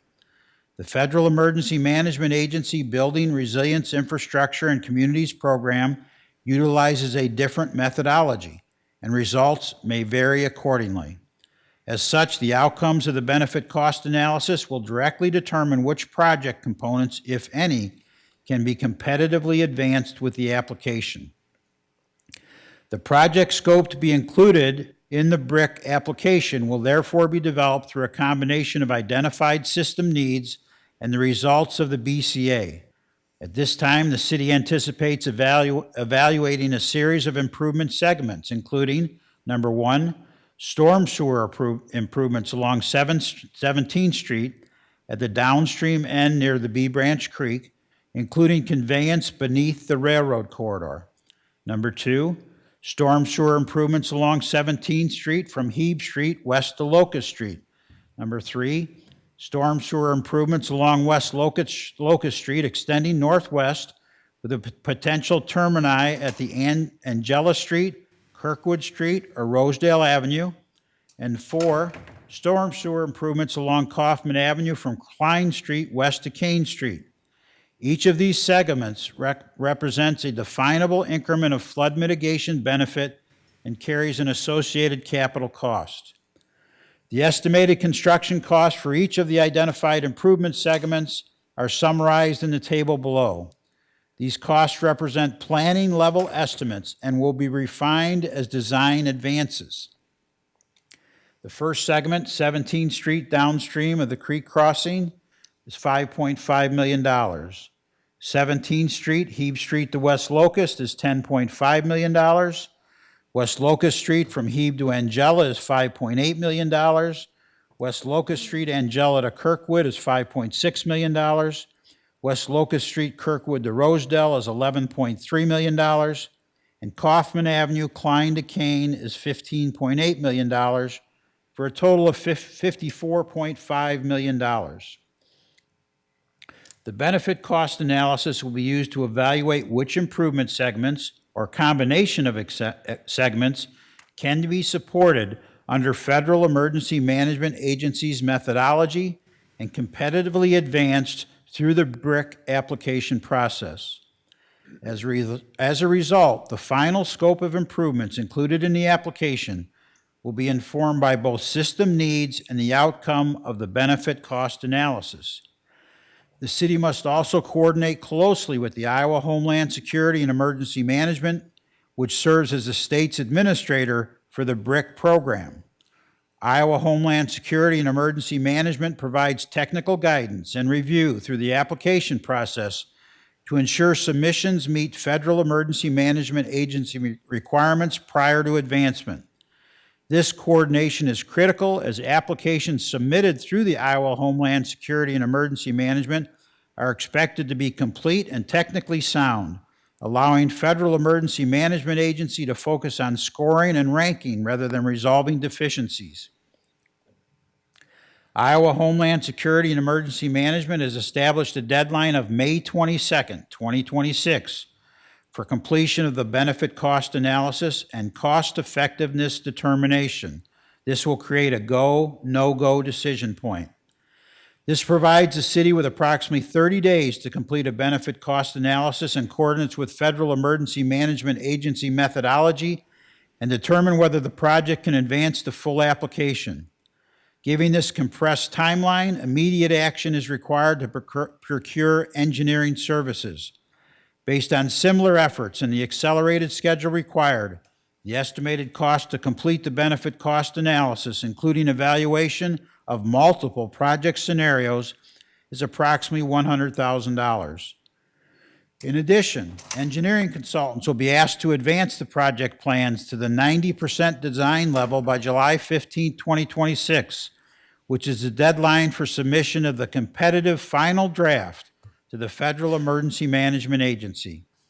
Based on coordination with engineering firms, the estimated cost to complete this level of design is approximately $340,000. Even if this grant application is not successful, the city will be able to use these designs when funding is identified to complete these projects. To support this effort, it is proposed that funding be provided through the Downtown Tax Increment Financing internal loan funding. Specifically, approximately $2.5 million in FY27 downtown TIF internal loan funding had previously been proposed for deferral to FY28 in anticipation of potential property tax reform impacts. And you'll see my memo says 1.7, but Jennifer Larson corrected that for me. Given the time-sensitive nature of this opportunity, a portion of these funds could be utilized to support the required engineering services.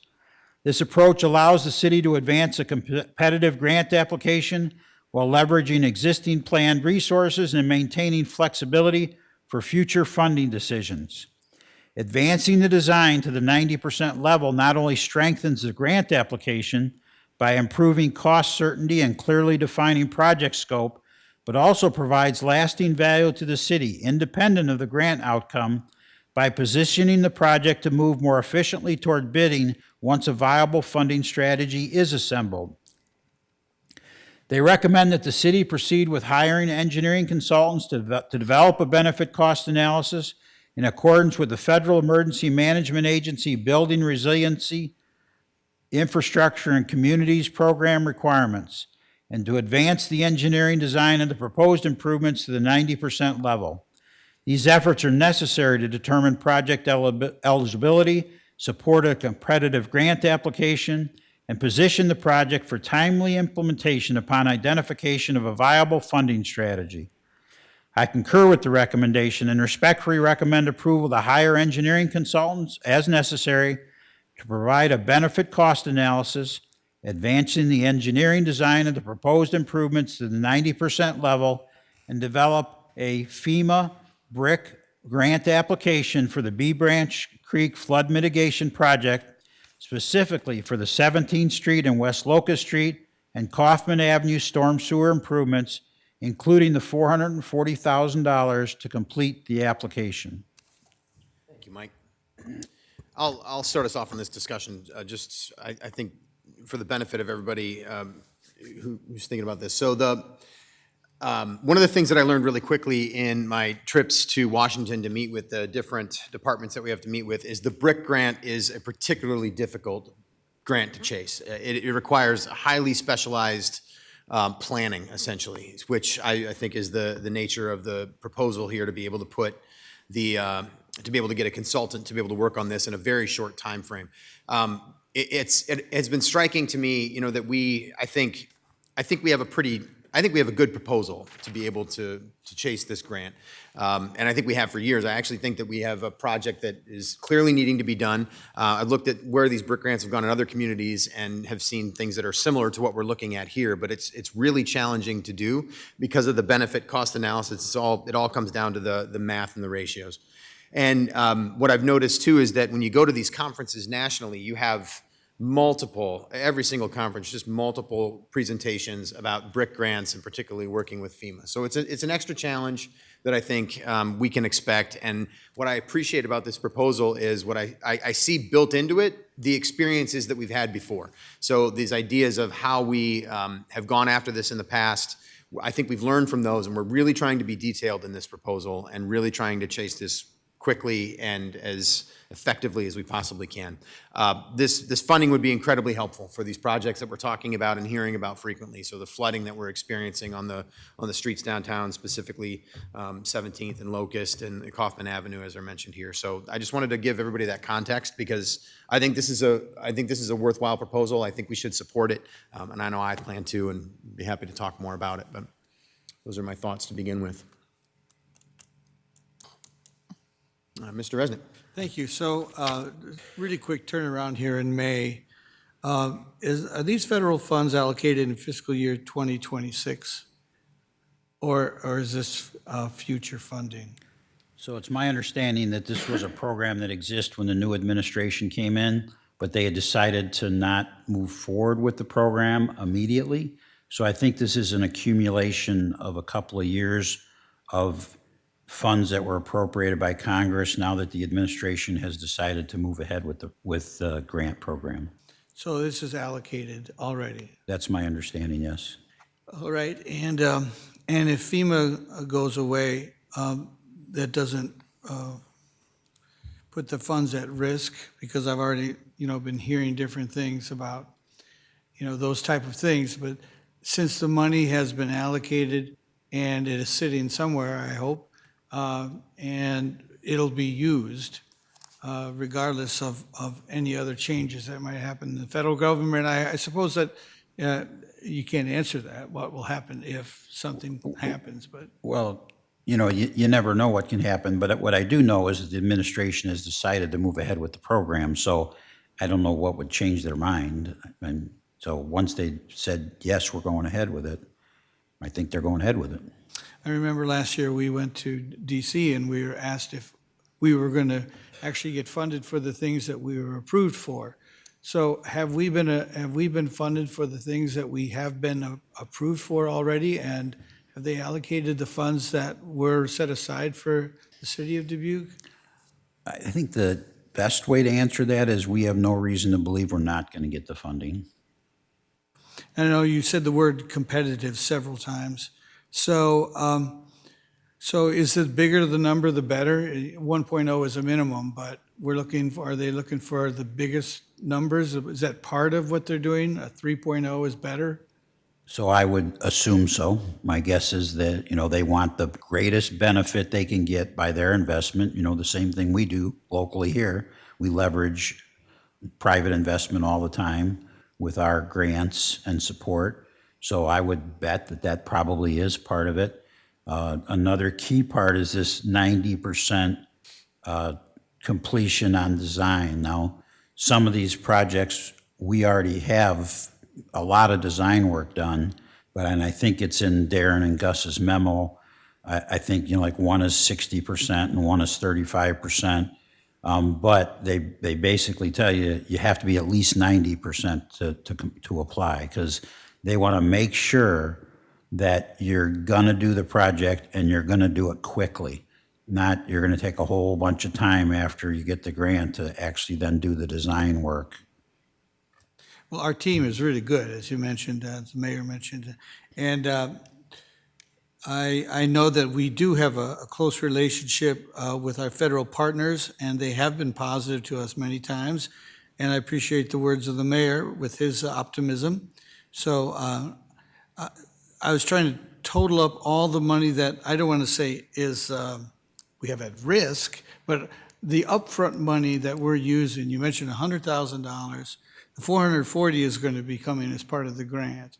So besides the $100,000 that I heard mentioned in that long list, what's the total amount that we're putting forward, perhaps to get some specialized engineering done? Yeah, so you mentioned the $440,000 number. So, and you used the term at risk. So 330,000 of that is to get the projects to the 90% design level.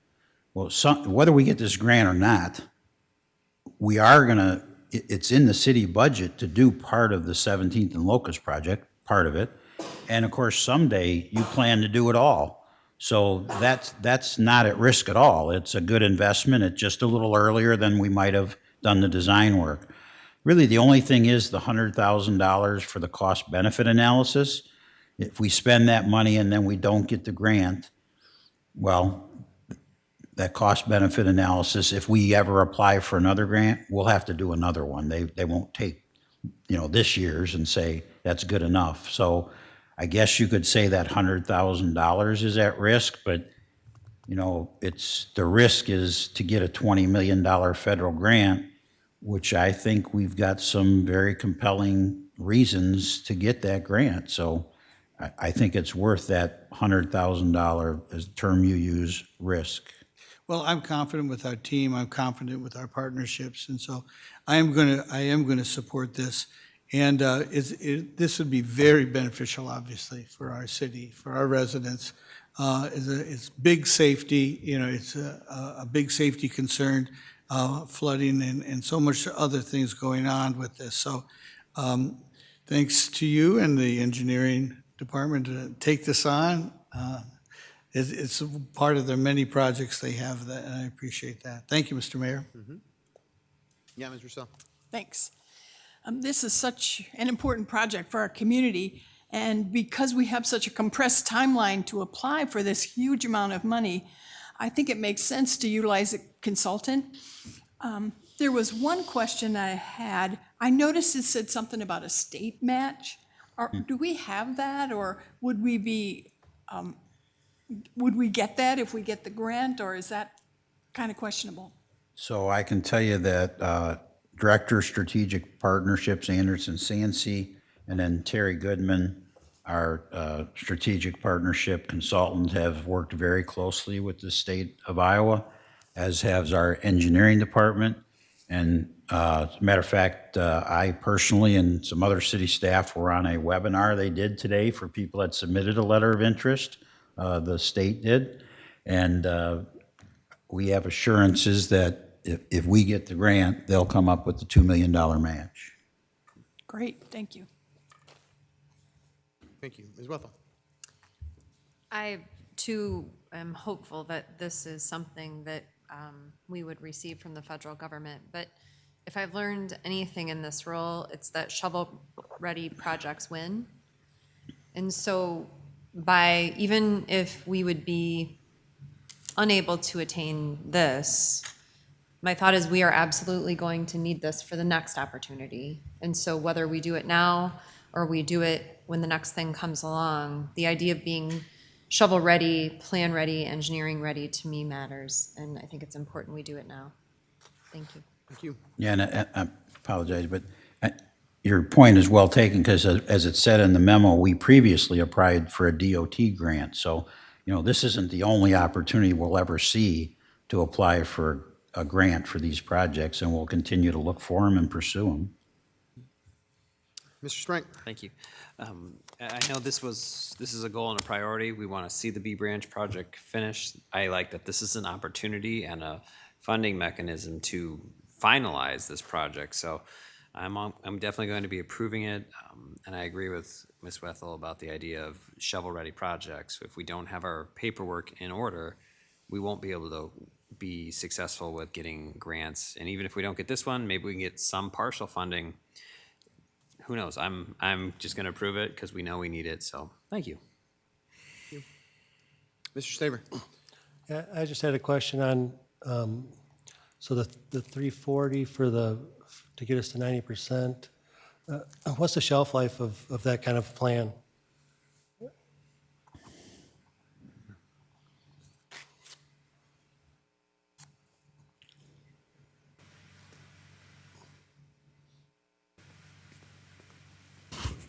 Gus Hoya, city engineer. The shelf life is pretty long. I mean, a project like this, you know, maybe rainfall intensities might change over the course of years.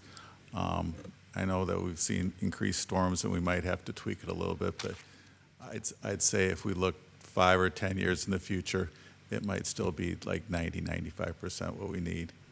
And depending on the funding we do get, and we have to maybe repackage the project, it might cost you a few $1,000s to repackage it, depending on the funding and the ability to go up the street as far as we can with the available funding. But it's pretty good. It's probably well over 95%. Yeah, I think, I mean, not much is going to change. I mean, we have a pretty decent history of rainfall, and we know that the infrastructure needs to be replaced. I think seems like a really good opportunity. You know, most of the money is well spent for the future. You know, David's,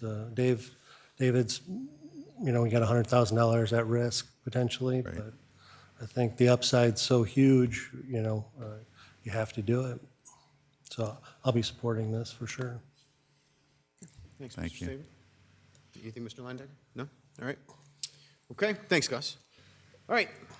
Appreciate the discussion. The motion here before us is to receive and file and approve. So, Crenna, would you call the roll, please? Kavanaugh. Aye. Landecker. Aye. Roussel. Aye. Wethel. Aye. Staver. Aye. Sprank. Aye. Resnick. Aye. That motion passes 7-0. Action item number 4 is acceptance of the Hebe Street reconstruction project. Mr. Mayor? Mr. Resnick? I would like to be successful with this motion. There's no suggested disposition, but to achieve these goals, would it be a good motion to say receive and file and adopt the resolutions? Yes, sir. All right. So moved. Motion from Second. Resnick, second from Wethel. Mike, please.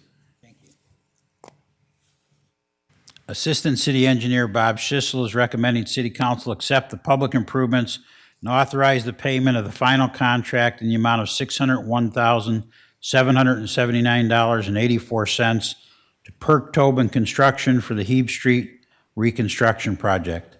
The Hebe Street reconstruction project was completed by Perk Tobin Construction in the final contract amount of $601,779.84, which is an 8.1% decrease from the original contract amount of $655,020.84.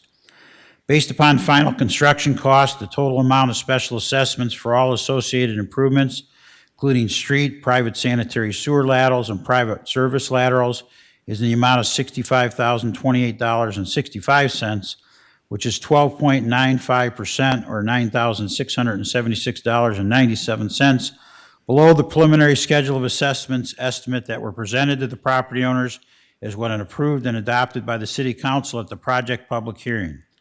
This decrease is attributed to lower construction costs for street construction items. The property owners assessed can pay their respective special assessments either partially or in full at the City of Dubuque Office of the City Engineer within the first 30 days after receiving the final notice of special assessment to avoid interest charges. After approximately 30 days, any unpaid assessment balance will be levied against said benefited property with the Dubuque County Treasurer, and any balance over $500 will be payable in 15 annual installments at the County Treasurer's Office and will draw annual interest at 3%. Low to moderate income property owners subject to assessments will be eligible for financial assistance of the assessment for the owner-occupied residential property depending on family size and income level. Following the adoption of the preliminary schedule of assessments, the property owners were mailed a notice of assessment prior to the start of the project. The preliminary assessments were noted as estimates only and that the final assessments would not exceed the preliminary estimates provided with property owners. The final schedule of assessment provides a variance number for each individual property, which is the difference between the preliminary assessments versus the final assessments. You will note that some of the variance numbers are negative, which means that for some of the benefited properties, the final cost for the private water service and private sanitary sewer service improvements were greater than estimated in the preliminary assessments. The mayor and city council do have authority and the option to amend the preliminary schedule of assessments to revise the individual assessments to adjust for the variance. However, historically, the city has not levied a special assessment that was greater than stated in the preliminary schedule of assessments. Staff is recommending that, consistent with past practice, the city council not amend the preliminary schedule of assessments and the city pay the variances. I concur with the recommendation and respectfully request mayor and city council approval. Thank you, Mike. Discussion. Ms. Wetham. I'm fascinated by daisy chaining. I think that was a term used, and it's new to me, but it sounds as though this project was much overdue, and I think it goes into great detail in your staff memo, but just the risks of not doing this project were pretty big as a city, and I think we really got a lot done in this project. So I'm going to support it, but I wonder if you just go into a little more detail for those at home to learn about it. So specifically about the daisy chain reference? Well, or- how one break in one property's utility could actually affect an entire street of properties. Yeah, this was a very unique street, so, and very old. And so one water service line went up the side of the street, and all the property owners basically shared a shared water service. So the water service came up let's say the east side of the street, and then there was a stub to one property and a stub to another property and a stub to another property, versus, how we do it now is those water services would tie directly into the water main. So if there was a leak or a break in somebody's lateral, it would affect all the 5 or 6 properties along the street because they were basically at a shared water line. So that was one of the significant improvements that were completed as part of this project, was separating that common water service that they all shared, and we extended brand new water main and tied laterals individually to the new water main. Thank you. I plan to support not amending the assessment, and I'm grateful this project was done. Thanks. Bob, while I got you there, on the subject of amending those assessments, and I appreciate the explanation to this, it says the city pay the variances. Do you have a general idea what the amount is of what the variance is that the city would be paying? So for the net water service improvements, the net assessment versus the preliminary assessment versus the final was a negative $2,145 for the water service portions of the project. And for the sanitary sewer improvements to each individual property, the net assessment variance, again, between the preliminary and the final assessment was a negative $10,115. The street assessment, though, however, provided a credit because the street cost came in at a much better bid cost than when we had estimated. So the street costs actually came in lower than the utility costs were. And you can see that in the difference in the final project cost of 600 and what was the number here? $601,000 versus, the original contract value was $655,000. And a majority of that difference was the reduced costs in the street components of the project. Got it. So the city's on the hook for very little money here when it comes down to it. Is that what I'm understanding correctly? Yeah, the net total between all the assessments is about $8,200. Okay. Thank you. All right. Any other discussion or question? Mr. Resnick? Mr. Mayor, thank you. So the way we have treated this is that the preliminary schedule of assessment was, you would say, not greater than the estimate, right? That the resident will not pay more, has not paid more than the preliminary schedule of assessment, the estimated cost, right? And so when they're preparing for this and you say, this is going to cost you $1,200, we don't want to come back and say, you know what?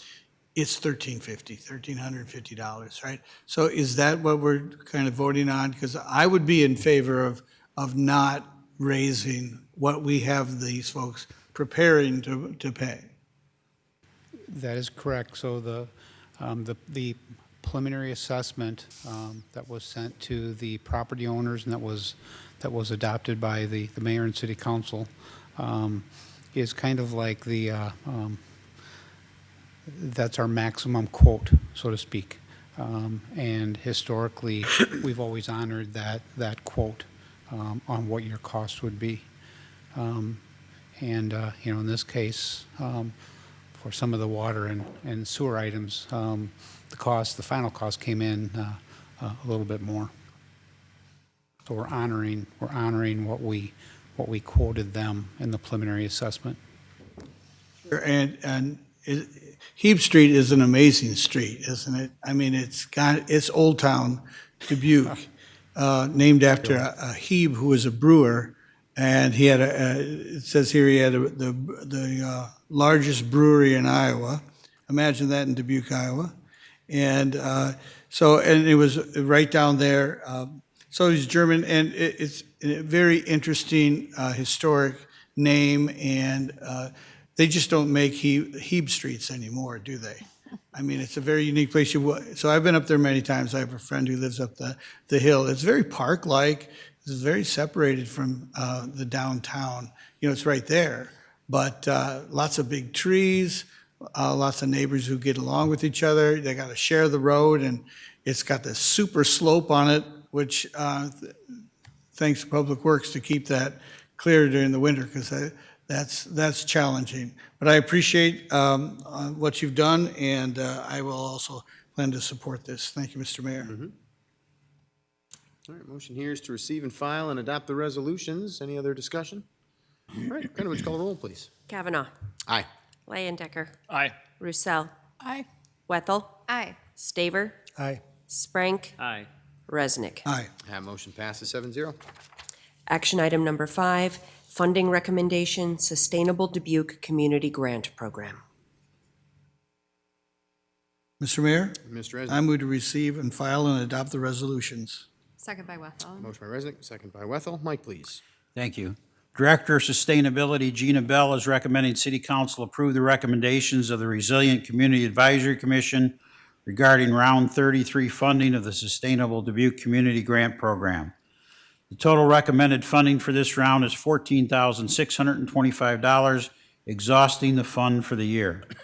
2 applications received only partial funding. The funding is the Arboretum Botanical Gardens for $2,500, Church of the Resurrection for $625, Dubuque Community School District for $2,500, Dubuque Rendezvous for $2,500, Hills and Dales for $2,500, Liberty Recovery for $2,000, and Revolution Farms for $2,000, for a total of $14,625. I concur with the recommendation and respectfully request Mayor and City Council approval. Thank you, Mike. Round 33. I don't know if I caught that the first time I read that memo. It's amazing. All right, any other discussion? No? Okay. Well, we have a motion here to receive and file and adopt these resolutions. Brenna, would you call the roll, please? Kavanaugh. Aye. Lyon Decker. Aye. Roussel. Aye. Wethel. Aye. Staver. Aye. Sprank. Aye. Resnick. That motion passes 7-0. Action item number 6 is a development agreement, Linseed Lofts LLC, Second Amendment. Mr. Mayor, Mr. Sprank. I motion that we receive and file and adopt the resolution. Second by Wethel. Motion by Sprank, second by Wethel. Mike, please. Thank you. Senior Counsel Barry Lindahl is recommending City Council approval of the Second Amendment to the Development Agreement between the City of Dubuque and Linseed Lofts LLC. The Second Amendment to the Development Agreement is clarifying that Linseed Lofts LLC is now the developer under the Development Agreement. I concur with the recommendation and respectfully request Mayor and City Council approval. Thank you, Mike. Any discussion? All right, seeing none. Motion here is receive and file, adopt this resolution. Brenna, would you call the roll, please? Kavanaugh. Aye.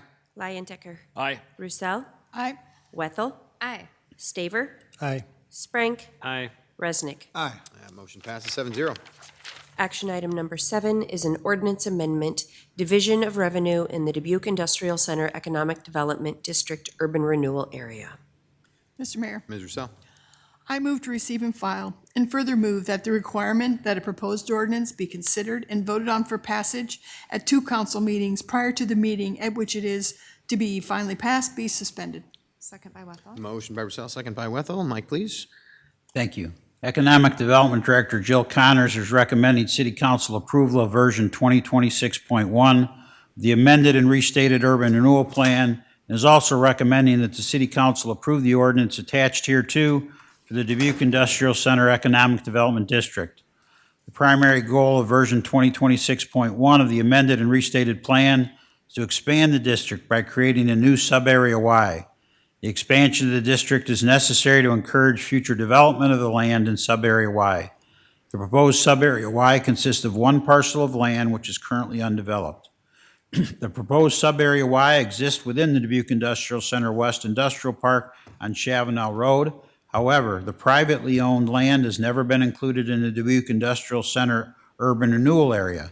Including sub-area Y in the urban renewal area will allow for and encourage future development of the land. City staff have been approached by a private developer regarding a potential industrial project on this property. Adding the property to the urban renewal area would make financial incentives available if a development agreement is ultimately reached. I concur with the recommendation and respectfully request Mayor and City Council approval. Thank you, Mike. All right, do we have any discussion? Okay. Seeing and hearing none. Our motion here is to receive and file and waive the 3 readings. So, Brenna, would you call the roll, please? Kavanaugh. Aye. Lyon Decker. Aye. Roussel. Aye. Wethel. Aye. Staver. Aye. Sprank. Aye. Resnick. Aye. That motion passes 7-0. Mr. Mayor, Ms. Roussel. I move final consideration and passage of the ordinance. Second by Wethel. Got a motion and a second. Brenna, would you call the roll, please? Kavanaugh. Aye. Lyon Decker. Aye. Roussel. Aye. Wethel. Aye. Staver. Aye. Sprank. Aye. Resnick. Aye. That motion passes 7-0. Action item number 8 is fiscal year 2027 City Council budget questions. And I see a note here from Assistant City Clerk Trish Gleason that some public input has been received, and it does not note whether it's been attached or not. Yes, it's been attached to the agenda. Thank you, Brenna. Mr. Mayor, Mr. Resnick. I move to receive and file and discuss. Second. Motion by Resnick and a second by Wethel. So my thought on this, and I appreciate that we are taking a little bit of time to talk about this tonight so we can do what we need to, and then we obviously have a couple more nights to finish out the public hearings on the budget themselves, and then next week we have set the public hearing for the final budget discussion. But my thought is we've actually held officially, according to our rules that we've set as a council, we've actually held 2 items for separate discussion. I think we should cover those items first. And then the rest of the things that we kind of talked about that we wanted more information on, that were more informational, we can talk about those second. And then if we want to hold anything else back, we can make that proposal to each other and figure that out. Does that make sense if we do it that way? Okay. So the projection calculations was the first thing that we have decided to hold, and not in that order, but that's what I wrote down first. So I think we can cover that first. Mr. Leindecker, you were the one who initially proposed this, so I'd like to throw it to you if you have something you'd like to talk about a little bit more, and then we can discuss it again. Yeah, Mr. Staber actually was the one that initially brought it up about just Oh, my apologies. how do we budget appropriately? I continued the discussion and questions on it and relate to the expansion, specifically the multifamily expansion that we're seeing in the community, and how do we, or should we take that into account in terms of a budgeting process? So that was kind of where the question was raised. So as we sit with this now, is there a proposal on the table for how we would do this differently, or are we more comfortable with where we are, as we've gone through more of the process since we've held this back? Just from either Mr. Leindecker or Mr. Staver, since you brought this up first, anything that you have to suggest in this at this point? Is this something we should continue to hold, or can this fall off that list? I mean, based on the information that was compiled from Jennifer Larson in the memo, with ultimately utilization not increasing, but overall fees increasing, part of the enterprise fund. I mean, I don't think I think it's too soon to tell if, to budget an increase based on just overall population trends that we're seeing. So I think I appreciate the kind of looking at the history and what maybe has occurred and that's been outlined in this memo. So that's my stance. Yeah, thanks for that. Yeah, I think I would agree. I'm okay with it dropping off. Yeah. Yeah, I appreciate that mindset on this, because, it was interesting to see, for instance, that, it's not automatic that you're going to see an increase in the usage of some of these utilities, water and sewer in particular, if you have an increase in places where people are living. So it is, based on just the way people are using water and things like that. But then also, even just the idea that, we do expect, I think, our population to increase. We really want it to, but we aren't quite there yet. So I wouldn't feel as comfortable making that projection either. Potentially as comfortable as, for instance, our city manager feels in making a projection of what the DRA projections are going to be. I'm much more comfortable with that idea than I am with the idea of trying to guess population increase over the next year's time.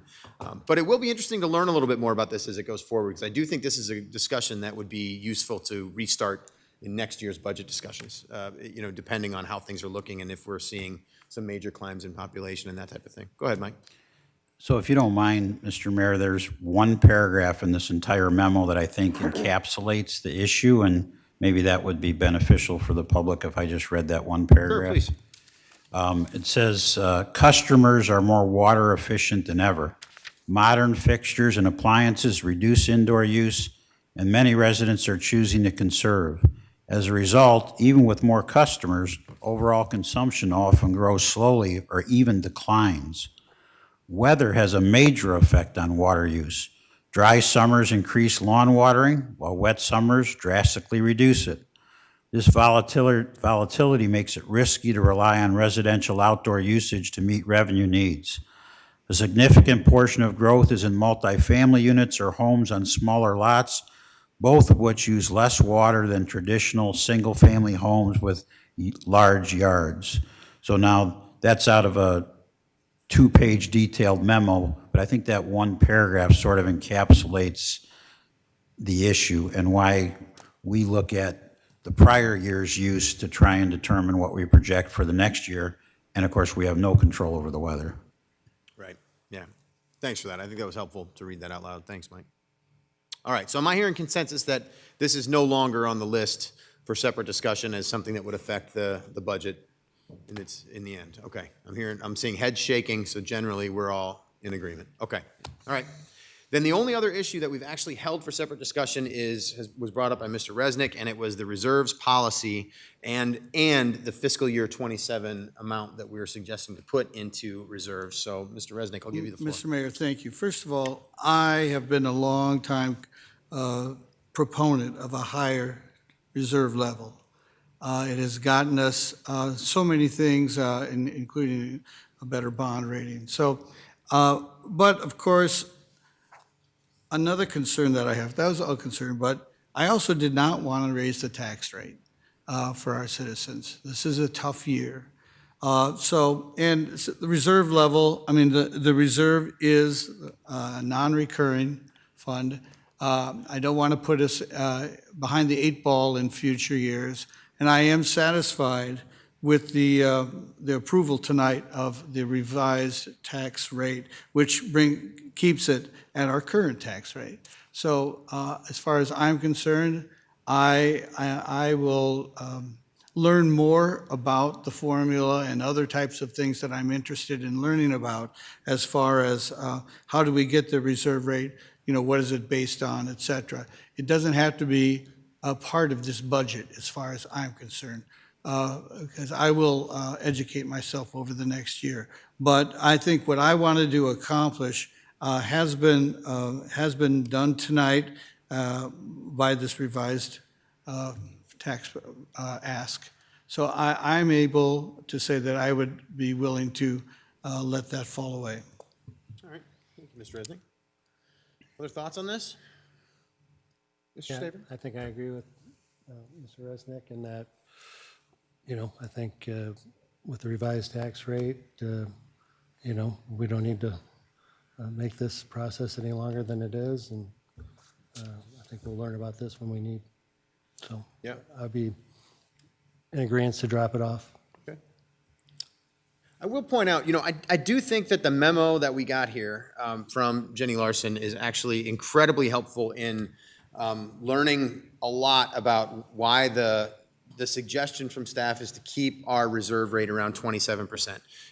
The bond rating alone is, that discussion, and how it's not just that we made this decision because we felt like it. We made this decision over a number of years, or I shouldn't say we, the staff has basically instructed the city council here with the budget to do this over a number of years based on several changes that Moody's has made. So I do think that that's really informative in this memo, and I hope that this is something that we can remember, but then also that the public will be able to read and see as to why we're suggesting that rather than 25%, we keep it at 27%. And it also, frankly, gives us an argument, because one of the things I was surprised in the property tax legislation that the legislature was proposing, one of the things I was very surprised to see was an actual limitation on the reserves for cities in the state of Iowa. And originally when that came out, it was at 20%, if I'm not mistaken. That was the original proposal, far too low. And we were able to educate both the governor's office and the legislature on this, particularly in the House, to be able to let them know there's a reason why our ideas of how we save money matter and what that means for us as a city and as a local government. And I don't think that in the beginning, I'm not so sure that our state partners were fully aware of that. So I think it's been a good discussion this year. So I think that's been helpful. But for us, it sure looks to me like 27% is the number. And you're right, we don't have to make that decision tonight. But it sure looks to me like that's what we should expect going forward. And as we talk about this, if we're going to set a policy to do that, it might be useful in the year ahead. Go ahead, Mike.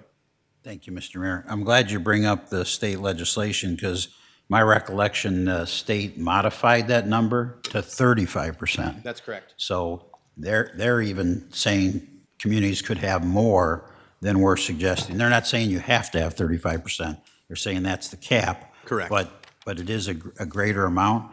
And the other thing is, and I don't think Jennifer mentioned it in her memo, but I should have thought of this. It was probably 20 years ago. Where we let our reserves, we used our reserves for very good purposes.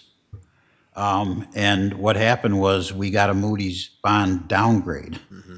And I can tell you, there were a lot of people in the community that were very, very upset about that, because they took it as an outside agency saying, wait a minute, is your community, using the resources they have in a prudent manner? And it's nice to have an outside agency that a few years ago, upgraded our bond rating, not downgraded it, and it has been reaffirmed since then. So I'll just tell you, that feels a lot better than that year we got that downgrade. That did not feel good at all. Yeah, yep. All right. So am I hearing agreement that we can pull this off the list as well, as far as holding it for separate discussion and that? Okay, excellent. So we have no things, as of right now, held for separate look for the final budget decision. So there are some other memos attached here. These are some questions, specifically, again, Mr. Landecker, I think you brought this stuff up the other day. I'm going to go in order, if that's the easiest here, and we can just kind of talk about those. I'm still on action item number 8 here. I'm looking at the document entitled Distribution of Property Tax by Class of Property, and we have a memo here from Jennifer Larson. Do we have any questions or discussions specific to this topic? Well, I think it's all been resolved with the new tax rates. Yep, okay. All right, so nothing on this one? Okay, then I'll move on. Next up is the administrative overhead explanation. So this one I think we should probably sit with for a few minutes because there have been a lot of comments and discussion about this. Honestly, I appreciated, I believe it was, sorry, I want to get the name right. I believe it was Mike that was here talking about this, today. And I appreciated the tenor of his discussion, really being more curious about what the policy of the city is, wanting to know more about that, and providing us with some of his expertise as a professional. So I think in a lot of ways, so one thing I would say, and please correct me if I'm wrong here, but we have a policy. It is stated in our residence guide. One of the things that was pointed out in this memo is that we have been through audits on an annual basis. Then auditors have had no concerns with this. Am I correct about that? Jenny's shaking her head yes. So the auditors have never provided us with any concerns that they have of the way that we use administrative overhead recharge. We have not had any issues from any other office. Actually, the other issue I was thinking of is it hasn't been a factor for our bond rating either as we've gone through things. So Moody's has not looked at and said this is something you shouldn't be doing or this is something that is a problem. Those things stick out to me because, you know, as much as I appreciate that we should have more of a conversation about this, and we've kind of already agreed to do that. And the legal concerns have been satisfied. And no legal concerns. Thank you for that addition, Mr. Resnick. We also haven't had any legal concerns about this, right, Krenna? About this administrative overheads? Nobody's ever? Not that I'm aware of. Okay, yeah. So, so that tells me a lot. Now, it doesn't mean that we shouldn't have a further conversation about, is there something better? Because what I will say is one thing that wasn't in this memo that I wouldn't mind learning about in the year ahead is what is it that other cities do? How does it look in other cities, especially in Iowa? So if we compare ourselves to the places we always compare ourselves to, what are they doing and how is our policy different than that? It'd be interesting to learn that, and we don't have that in here. But I do think it would be a good thing for us to revisit in the year ahead. So that's my opinion at the moment, but I'm happy to open it up for any discussion on this. Yeah, Ms. Wethel. So although I didn't dive into each city's individual policy, I did what I could to learn a little bit about what other cities in the state of Iowa use enterprise funds for administrative overhead recharge.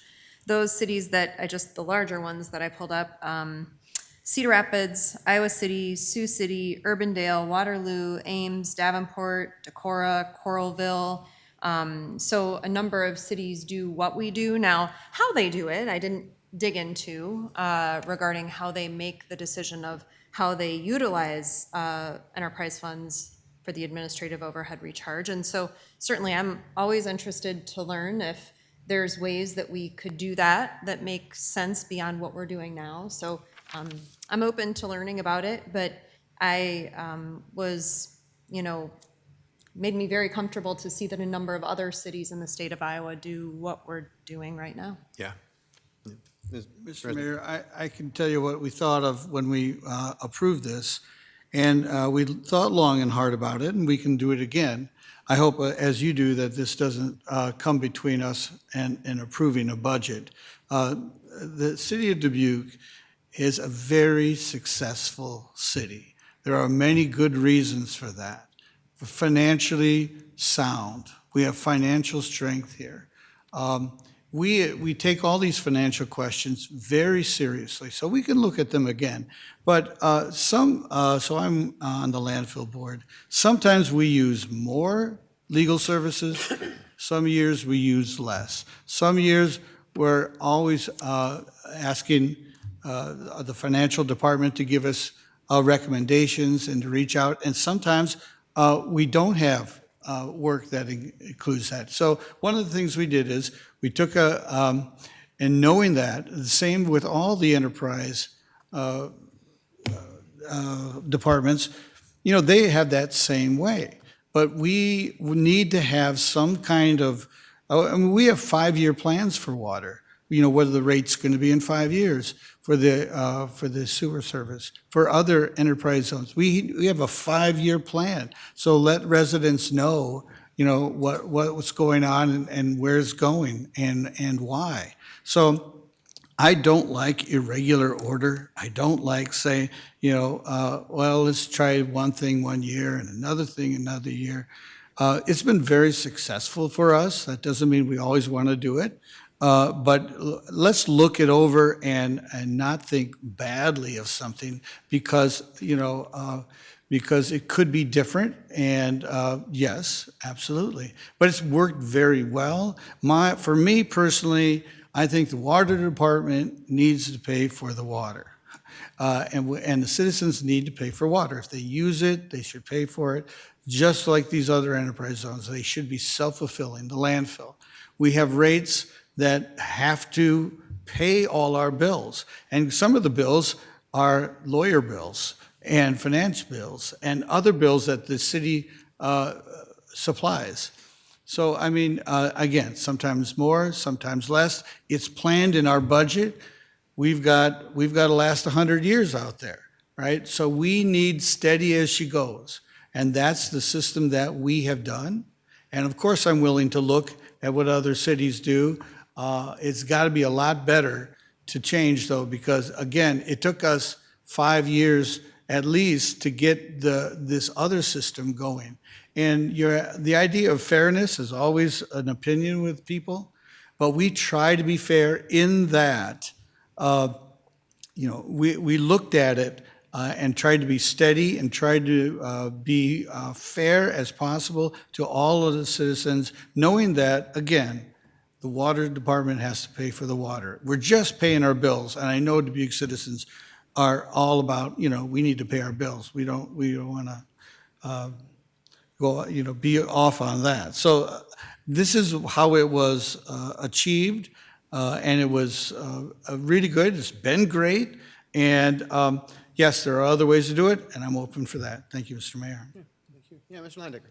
Yeah, Mr. Mayor, I agree with all the comments that have been made in terms of how, you know, look at seeing what other cities are doing. And as Mr. Resnick said, it's you know, if there is a better way, it's got to be a lot better way to make that change. I think one thing that I think gets a lot of attention on this specifically is, you know, especially this year, in my opinion, is the enterprise funds and the increase in costs overall.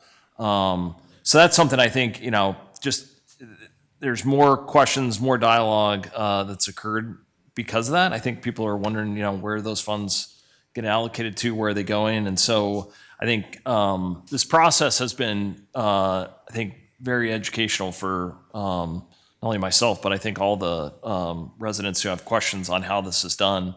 And so, you know, I will say just because we've done it one way historically doesn't mean it's the best way. So I appreciate the kind of opportunity to look at seeing how other cities are doing it and if there is a better way. So thank you. Well, and just to go off of what you just said about the fees increasing too, you know, I do think that we've offered a very clear explanation as to what is going on with each of the enterprise funds that the fees are going up. There's, you know, we had those presentations. We talked about the projects that are there. We talked about the big things that need to get done. So I do think that there is a reason. So I'm hoping that people are able to recognize that too. That this, I don't think that this is the cost driver for what is happening there. I think the cost driver is, for sewer, for example, is major sewer infrastructure projects. So I think that's something to be noted in this discussion as well. Thank you for that. Yeah, Ms. Rousseau? I had a comment in that, you know, the policy, you can take this document and clearly take this number and go to the policy book for each of those enterprise funds and transfer this number in to see how it flows. and then look at the percentage of what is really the administrative cost for each of those enterprise funds. And I guess my question for you, Mike, would be, each of our enterprise funds now have their own bond rating. Is that correct? Are they reviewed? And so, with that question, it would be, this is the kind of thing that would be looked at as an outside party looks at not only our city as a whole, but each of our enterprise funds. Jennifer Larson, Chief Financial Officer.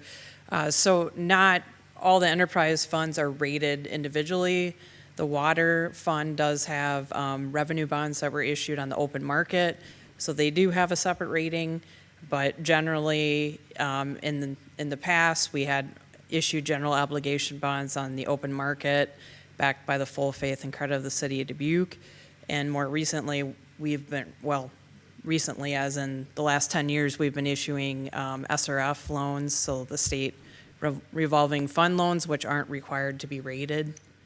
But the city has, our AA2 general obligation bond rating for the entire city.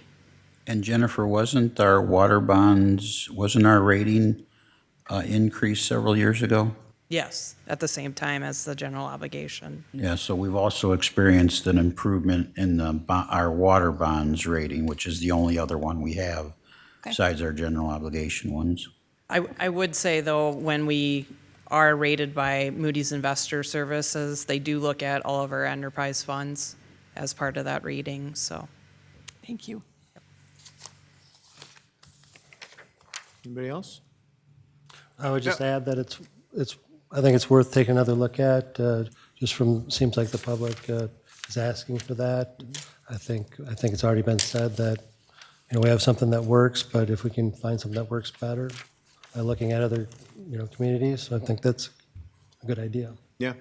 Thanks, Mr. Staver. Mike, go ahead. Yeah, thank you. Well, that's pretty much what I was going to say. It sounds like the consensus is we'll get more information over the next year so that next year's budget process, if you want to make any decisions about changing the methodology, that you can do it. The one thing I'm going to encourage you to keep in mind is we implemented this over, let me think here a minute, almost 15 years. And so any changes that the council decides to make, if they do decide to make any changes, starting next fiscal year, they also should be implemented over many years. So for instance, if it was some kind of shift from some of the enterprise funds, let's say to the general fund ought to pay more. Okay, but that probably shouldn't be 1 year because could be a dramatic shift in the property tax rate that I don't think anybody wants to see. Thanks, Mike. Yeah, and I think, so I am hearing that we're going to continue this conversation, which is great, but I want to make sure that it's really, really clear, and I point this out as we close out this part of the discussion. I don't want anybody in the public to walk away from this discussion thinking that somehow, in some way, some of these things are happening in darkness, that there's absolutely other eyes looking at the City of Dubuque budget that have given us the confidence that what we're doing is in keeping with sound financial practices and obviously legal, it's financially stable, we've got audits, we've got bond ratings that indicate this. We have definite evidence that shows us that our budget has been reviewed by others outside of our community in a professional manner and is seen as being sound. I just want to make sure that that's clear because I don't want anybody to walk away saying that we're not doing something that we should be doing because these things are not happening appropriately. The evidence we have right now is that things are happening appropriately. What we're saying right now is that there might be a better way to do it. So why don't we look at a better way to do it and see if there is possibly one. So that's the agreement that we've had as a city council, but it doesn't mean that there's something else going on that people need to be worried about. I think that this is definitely something that is, we've got good evidence that says we've got financially sound practices in place here. Okay. I'm going to move on then. We've got two more items on this list. The first is the Eagle Point Park Master Plan budget request. So we have a staff memo regarding this, basically outlines the reason for this and why this is a part of the discussion. So I'll be happy to just open it up for any other questions we have about this. Mr. Leyendecker. Yeah, Mr. Mayor. I was the one that brought this up, so I'll talk first here, so I appreciate it. And I appreciate this memo. My only thought is, you know, I think we do a lot of plans and studies and consultant fees throughout the year. I think since I've been on council, we're up to 400,000 already. And so anywhere we can look to save money, utilizing the expertise and the staff that we have, was kind of the crux of the question is, you know, is there a different way to do it than what we have been doing? So, you know, at the end of the day, I'll, you know, of course, trust our staff that we have in place and what their recommendations are. And it's, I think hopefully we can find some areas that we can utilize our staff expertise going forward. And I will say our tremendous community that we have. I think we've got a lot of talented individuals and in turn a lot of talented companies that can help us in these various areas. So it'd be great to get their opinions and get them around the table to help us in matters like this. Yeah, thanks for that. I appreciate it. This might not be the area to bring this up, but there's a lot of discussion last week too, just in various meetings that I was in about the colleges and what we have as resources within the various different higher education institutions here and how we could more utilize that as a city in some of these things. I'm not so sure this would be in keeping with that. I don't think we have like planning programs or things like city planning programs, I think, in any of those institutions, but it is something just to think about, could we have more local talent in what you just, as you just described, in a way that we do these things. So I can understand that, and I think it's a good suggestion, actually. All right. Anything further on this one? Okay, then we'll move on to the last one, which is the greenhouse. So we received a memo here. We did get a little bit later today, and it is pretty long, but it's very detailed, so it describes a lot about, and there's a lot of charts and different things in there that talk about, what the greenhouse is and why we have it. How it is, in my interpretation here is the greenhouse is a building. The horticulture services that are provided by the city of Dubuque staff are very extensive. And we have a number of different full-time employees that work on this. It was mentioned already by a couple people who provided public input, the places where that occurs, what that means to the city. We had one resident tonight who essentially asked for more of it, just so I think those are some of the things that we're hearing in this discussion. Obviously, there's a price tag that comes along with this. So I think that's part of what this discussion is about. But also, there's a lot of detailed information in here that I would encourage everybody to look at. But I'll stop there and see if there's anybody else that wants to. Mr. Resnick. Well, I've just talked about Dubuque being a financially strong city. And I know that since I've been on the council, we've been talking about how do we brand ourselves? How are we different than other cities? And that's really important because we are competing. A gentleman came up earlier and said that he chose Dubuque for certain reasons. One is that we're a beautiful city.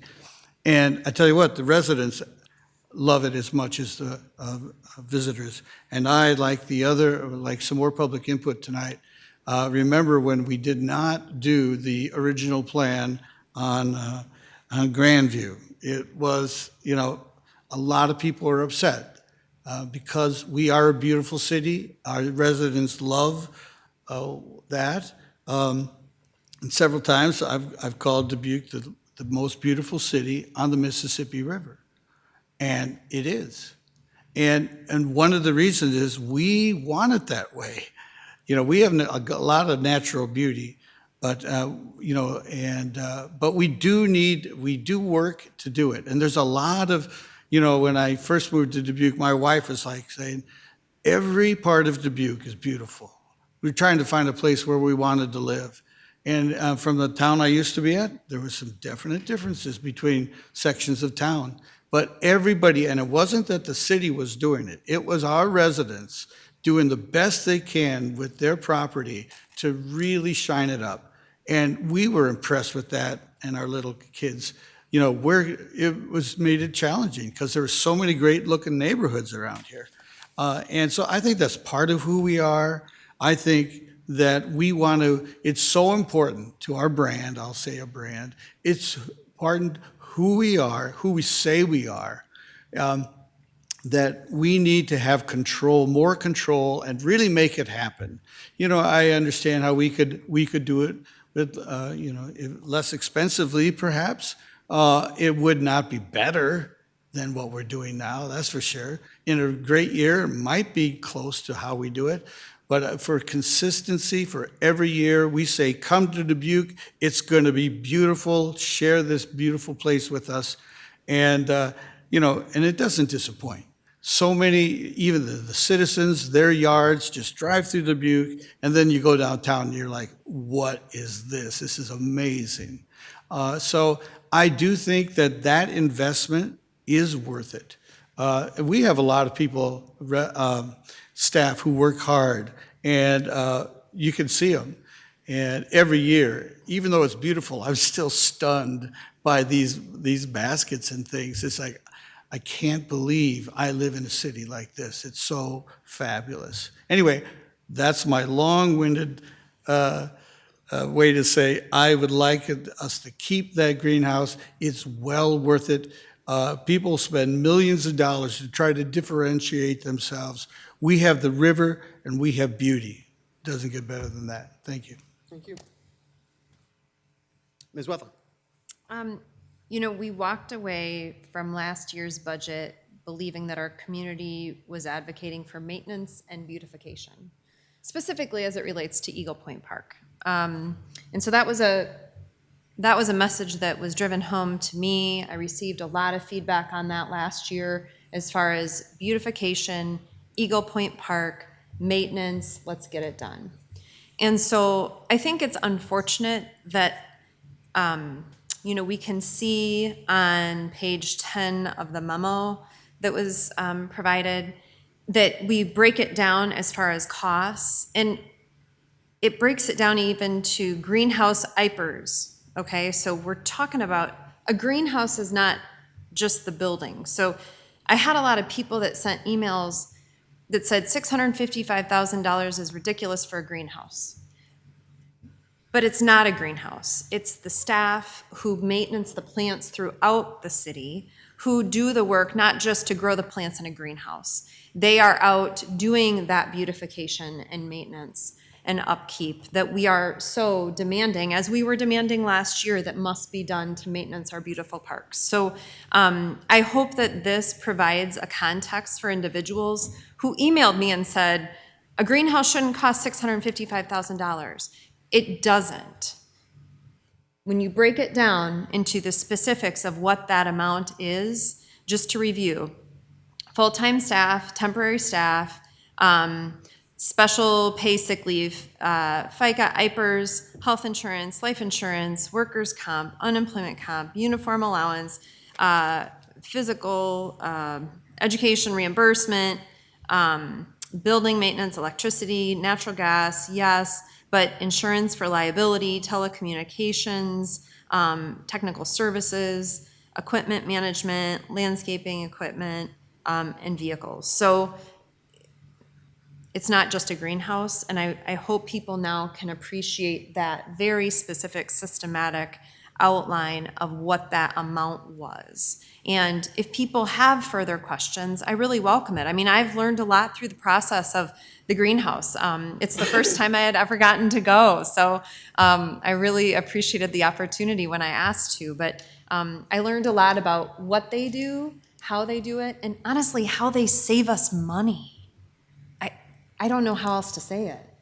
So I'm really supportive of our staff and our horticulture services, which I think is a better way to identify them as an organization. Thank you. Ms. Roussel. Thanks. It's been great to have so many people come to the podium and send us emails about the fact that they appreciate the beauty and the maintenance work that our greenhouse staff does. And I want to be careful as Ms. Wethel described, that we can't take all of the costs for everything they do and apply it to one product, that being the plants that they produce. You know, that doesn't make sense. If you're a gardener, you know that it's going to be cheaper to grow your own plants from seed than to go to the store and buy a full-grown plant. I'm in full support of the greenhouse and all that they do throughout the community and that big, long list of the areas that they keep maintained so well for us. But the last thing I would add is that when possible, I'd like to see us add native perennials whenever we can. I realize that sometimes annuals have those bright, great, wonderful colors, but if we're careful, I think we can make some selections on native perennials that we can plant once and then continue to care for and make sure that they grow and look wonderful. So, thank you. Yeah, thanks. Any other discussion on this item? Yeah, Mr. Landick. Yeah, Mr. Mayor, I think, in terms of my questions that I've asked on this topic, and just to be clear, is I do think that Dubuque is a beautiful place to live and be, and it's wonderful to be right on the Mississippi, one of the greatest natural resources that we have. And so I think that where I was coming from on the questions is there a way that we could save money by outsourcing the plants, right? And so I think this process has allowed us to understand better what the staff does, what the greenhouse does. And I appreciate Tammy coming up here and making comments about her experiences up in Green Bay and then coming back to Dubuque. And what I was thinking about in this memo before she even came up is, all right, so how do we do, if we were to outsource our plant purchasing versus growing on our own, we'd still have the same cost. So how do we do more with what we have, kind of to Tammy's point, on, making this more beautiful and creating a better beautification across the city? I don't know what that is, but is there a way we can increase, one thought is there a way we can increase our plant production, our flower production, and if we don't consume them, maybe we sell them, right? Or something like that. I don't know, but it seems like after I read this, I started to ask the question, is there capacity potentially with the staff that we have there? So but I appreciate again the level of detail and information here. I think it was very informative for everyone, so. Thanks. Well, I for one think this whole discussion that we're having here, especially how we're holding things and being able to talk about it, I think it's been a super healthy discussion to be able to have. I really appreciate that we are bringing these things forward and obviously taking, all this, most of it is driven from community input, so we're taking that input, putting the staff to work to make sure that they give us the details we need so that we can all learn what we're doing and why we're doing it. And so far what I'm hearing is that we are learning a lot. There are still some questions that sit out there. Could we do things a little bit better? Could we do this a little bit differently? Some of those might turn into goals and priorities in the year ahead. Some of them might not. I think some of them might affect our budget discussion next year going forward. But as of right now, I'm not hearing we hold anything else back. There's nothing else we want to cut. Obviously, nothing else we want to add. This is not an addition year from what I'm understanding, if I could summarize that correctly. But for right now, we're kind of where we are and ready to have some more public hearings in the next couple of nights on the rest of the budget that we need to talk about, and then obviously have that budget to pass on Tuesday. So this isn't the end of any discussion. This is just a next step in it, but I do appreciate that we took this time during a regular meeting to do this. I think it was very helpful to have a little extra time and go into a little more in-depth discussion, so thanks to everybody for that. All right, we have a motion to receive and file and have that discussion we just had, so Krenna, would you call that roll, please? Kavanaugh. Aye. Leyendecker. Aye. Roussel. Aye. Wethel. Aye. Staber. Aye. Sprank. Aye. Resnick. That motion passes 7-0. Action item number 9 is video tour of the Dubuque County 911 Emergency Communications Center. Mr. Mayor, Resnick. I move to receive and file and view the video. Second. Got a motion by Resnick, second by Roussel. We can roll the video, please, Eric.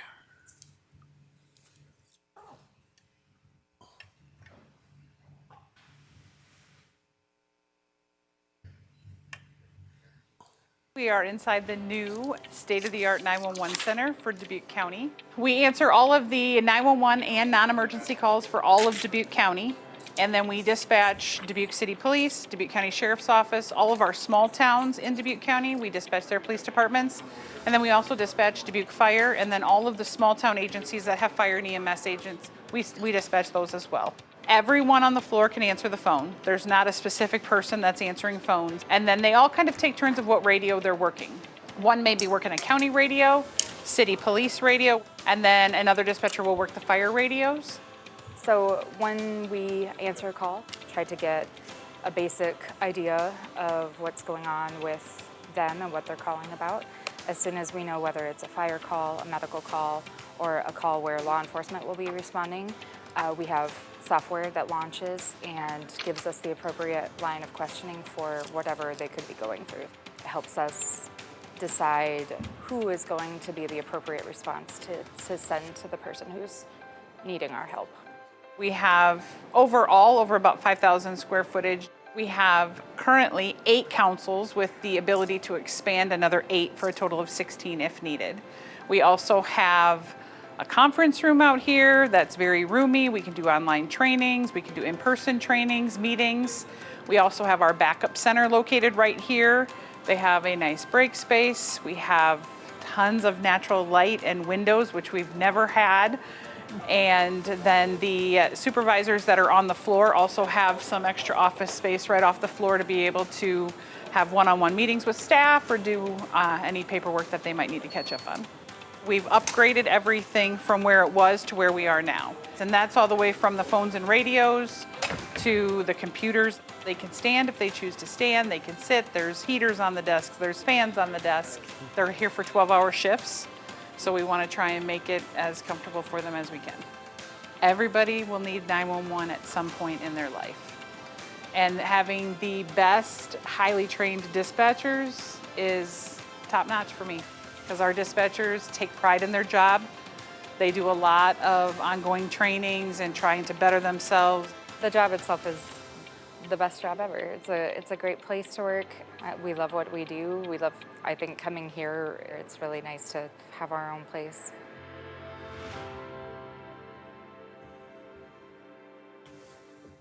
Wow, I'm so glad that that video was made.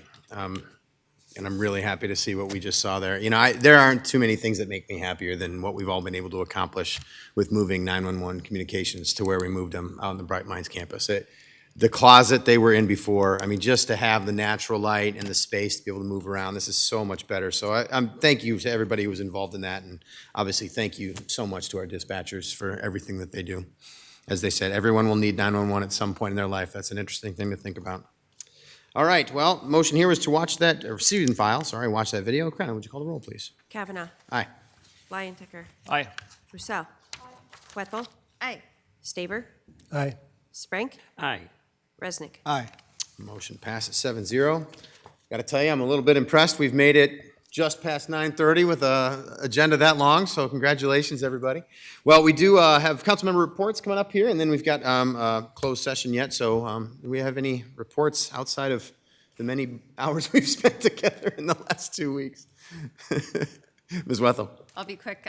Local News Day at the TH was on April 9th, and they welcome people in to celebrate local news and what our local paper means to us. And so especially, I think all of us understand that our local news makes a difference in helping our residents to really understand not just their city government, but their community. So great day to celebrate, and they had donuts.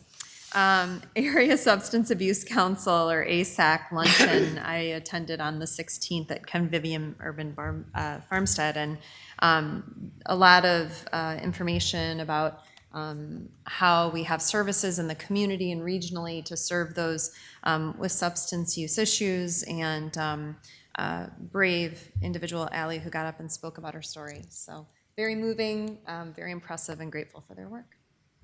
Thank you. Anybody else? No? Well, the only thing I'll say is we have an international film festival in the city of Dubuque, and it's a week long this year. It started on Saturday. It goes till Saturday. Please get a chance. If you don't have time to go to a movie, just go hang out downtown with some of the filmmakers who are here and ask them what they think of Dubuque. It's a really fun answer that you get. It really is. It's a really incredible film festival. The filmmakers and the actors and everybody involved just absolutely love it. And if you get a chance as a person from Dubuque, a Dubuque resident, to go and see that, it's a pretty cool experience. So I encourage everybody to go. All right, we have a closed session. Take a motion.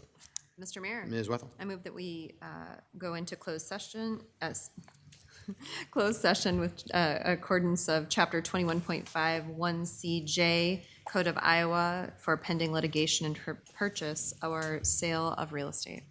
Second by Lindecker. All right, got a motion by Wethel, second by Lindecker. For the record, the attorney the city council will consult with on the issues to be discussed in closed session is City Attorney Krenna Brumwell. Krenna, would you call the roll, please? Kavanaugh. Aye. Leyendecker. Aye. Roussel. Wethel. Aye. Staver. Aye. Sprank. Aye. Resnick. That motion passes 7-0. We are in closed session.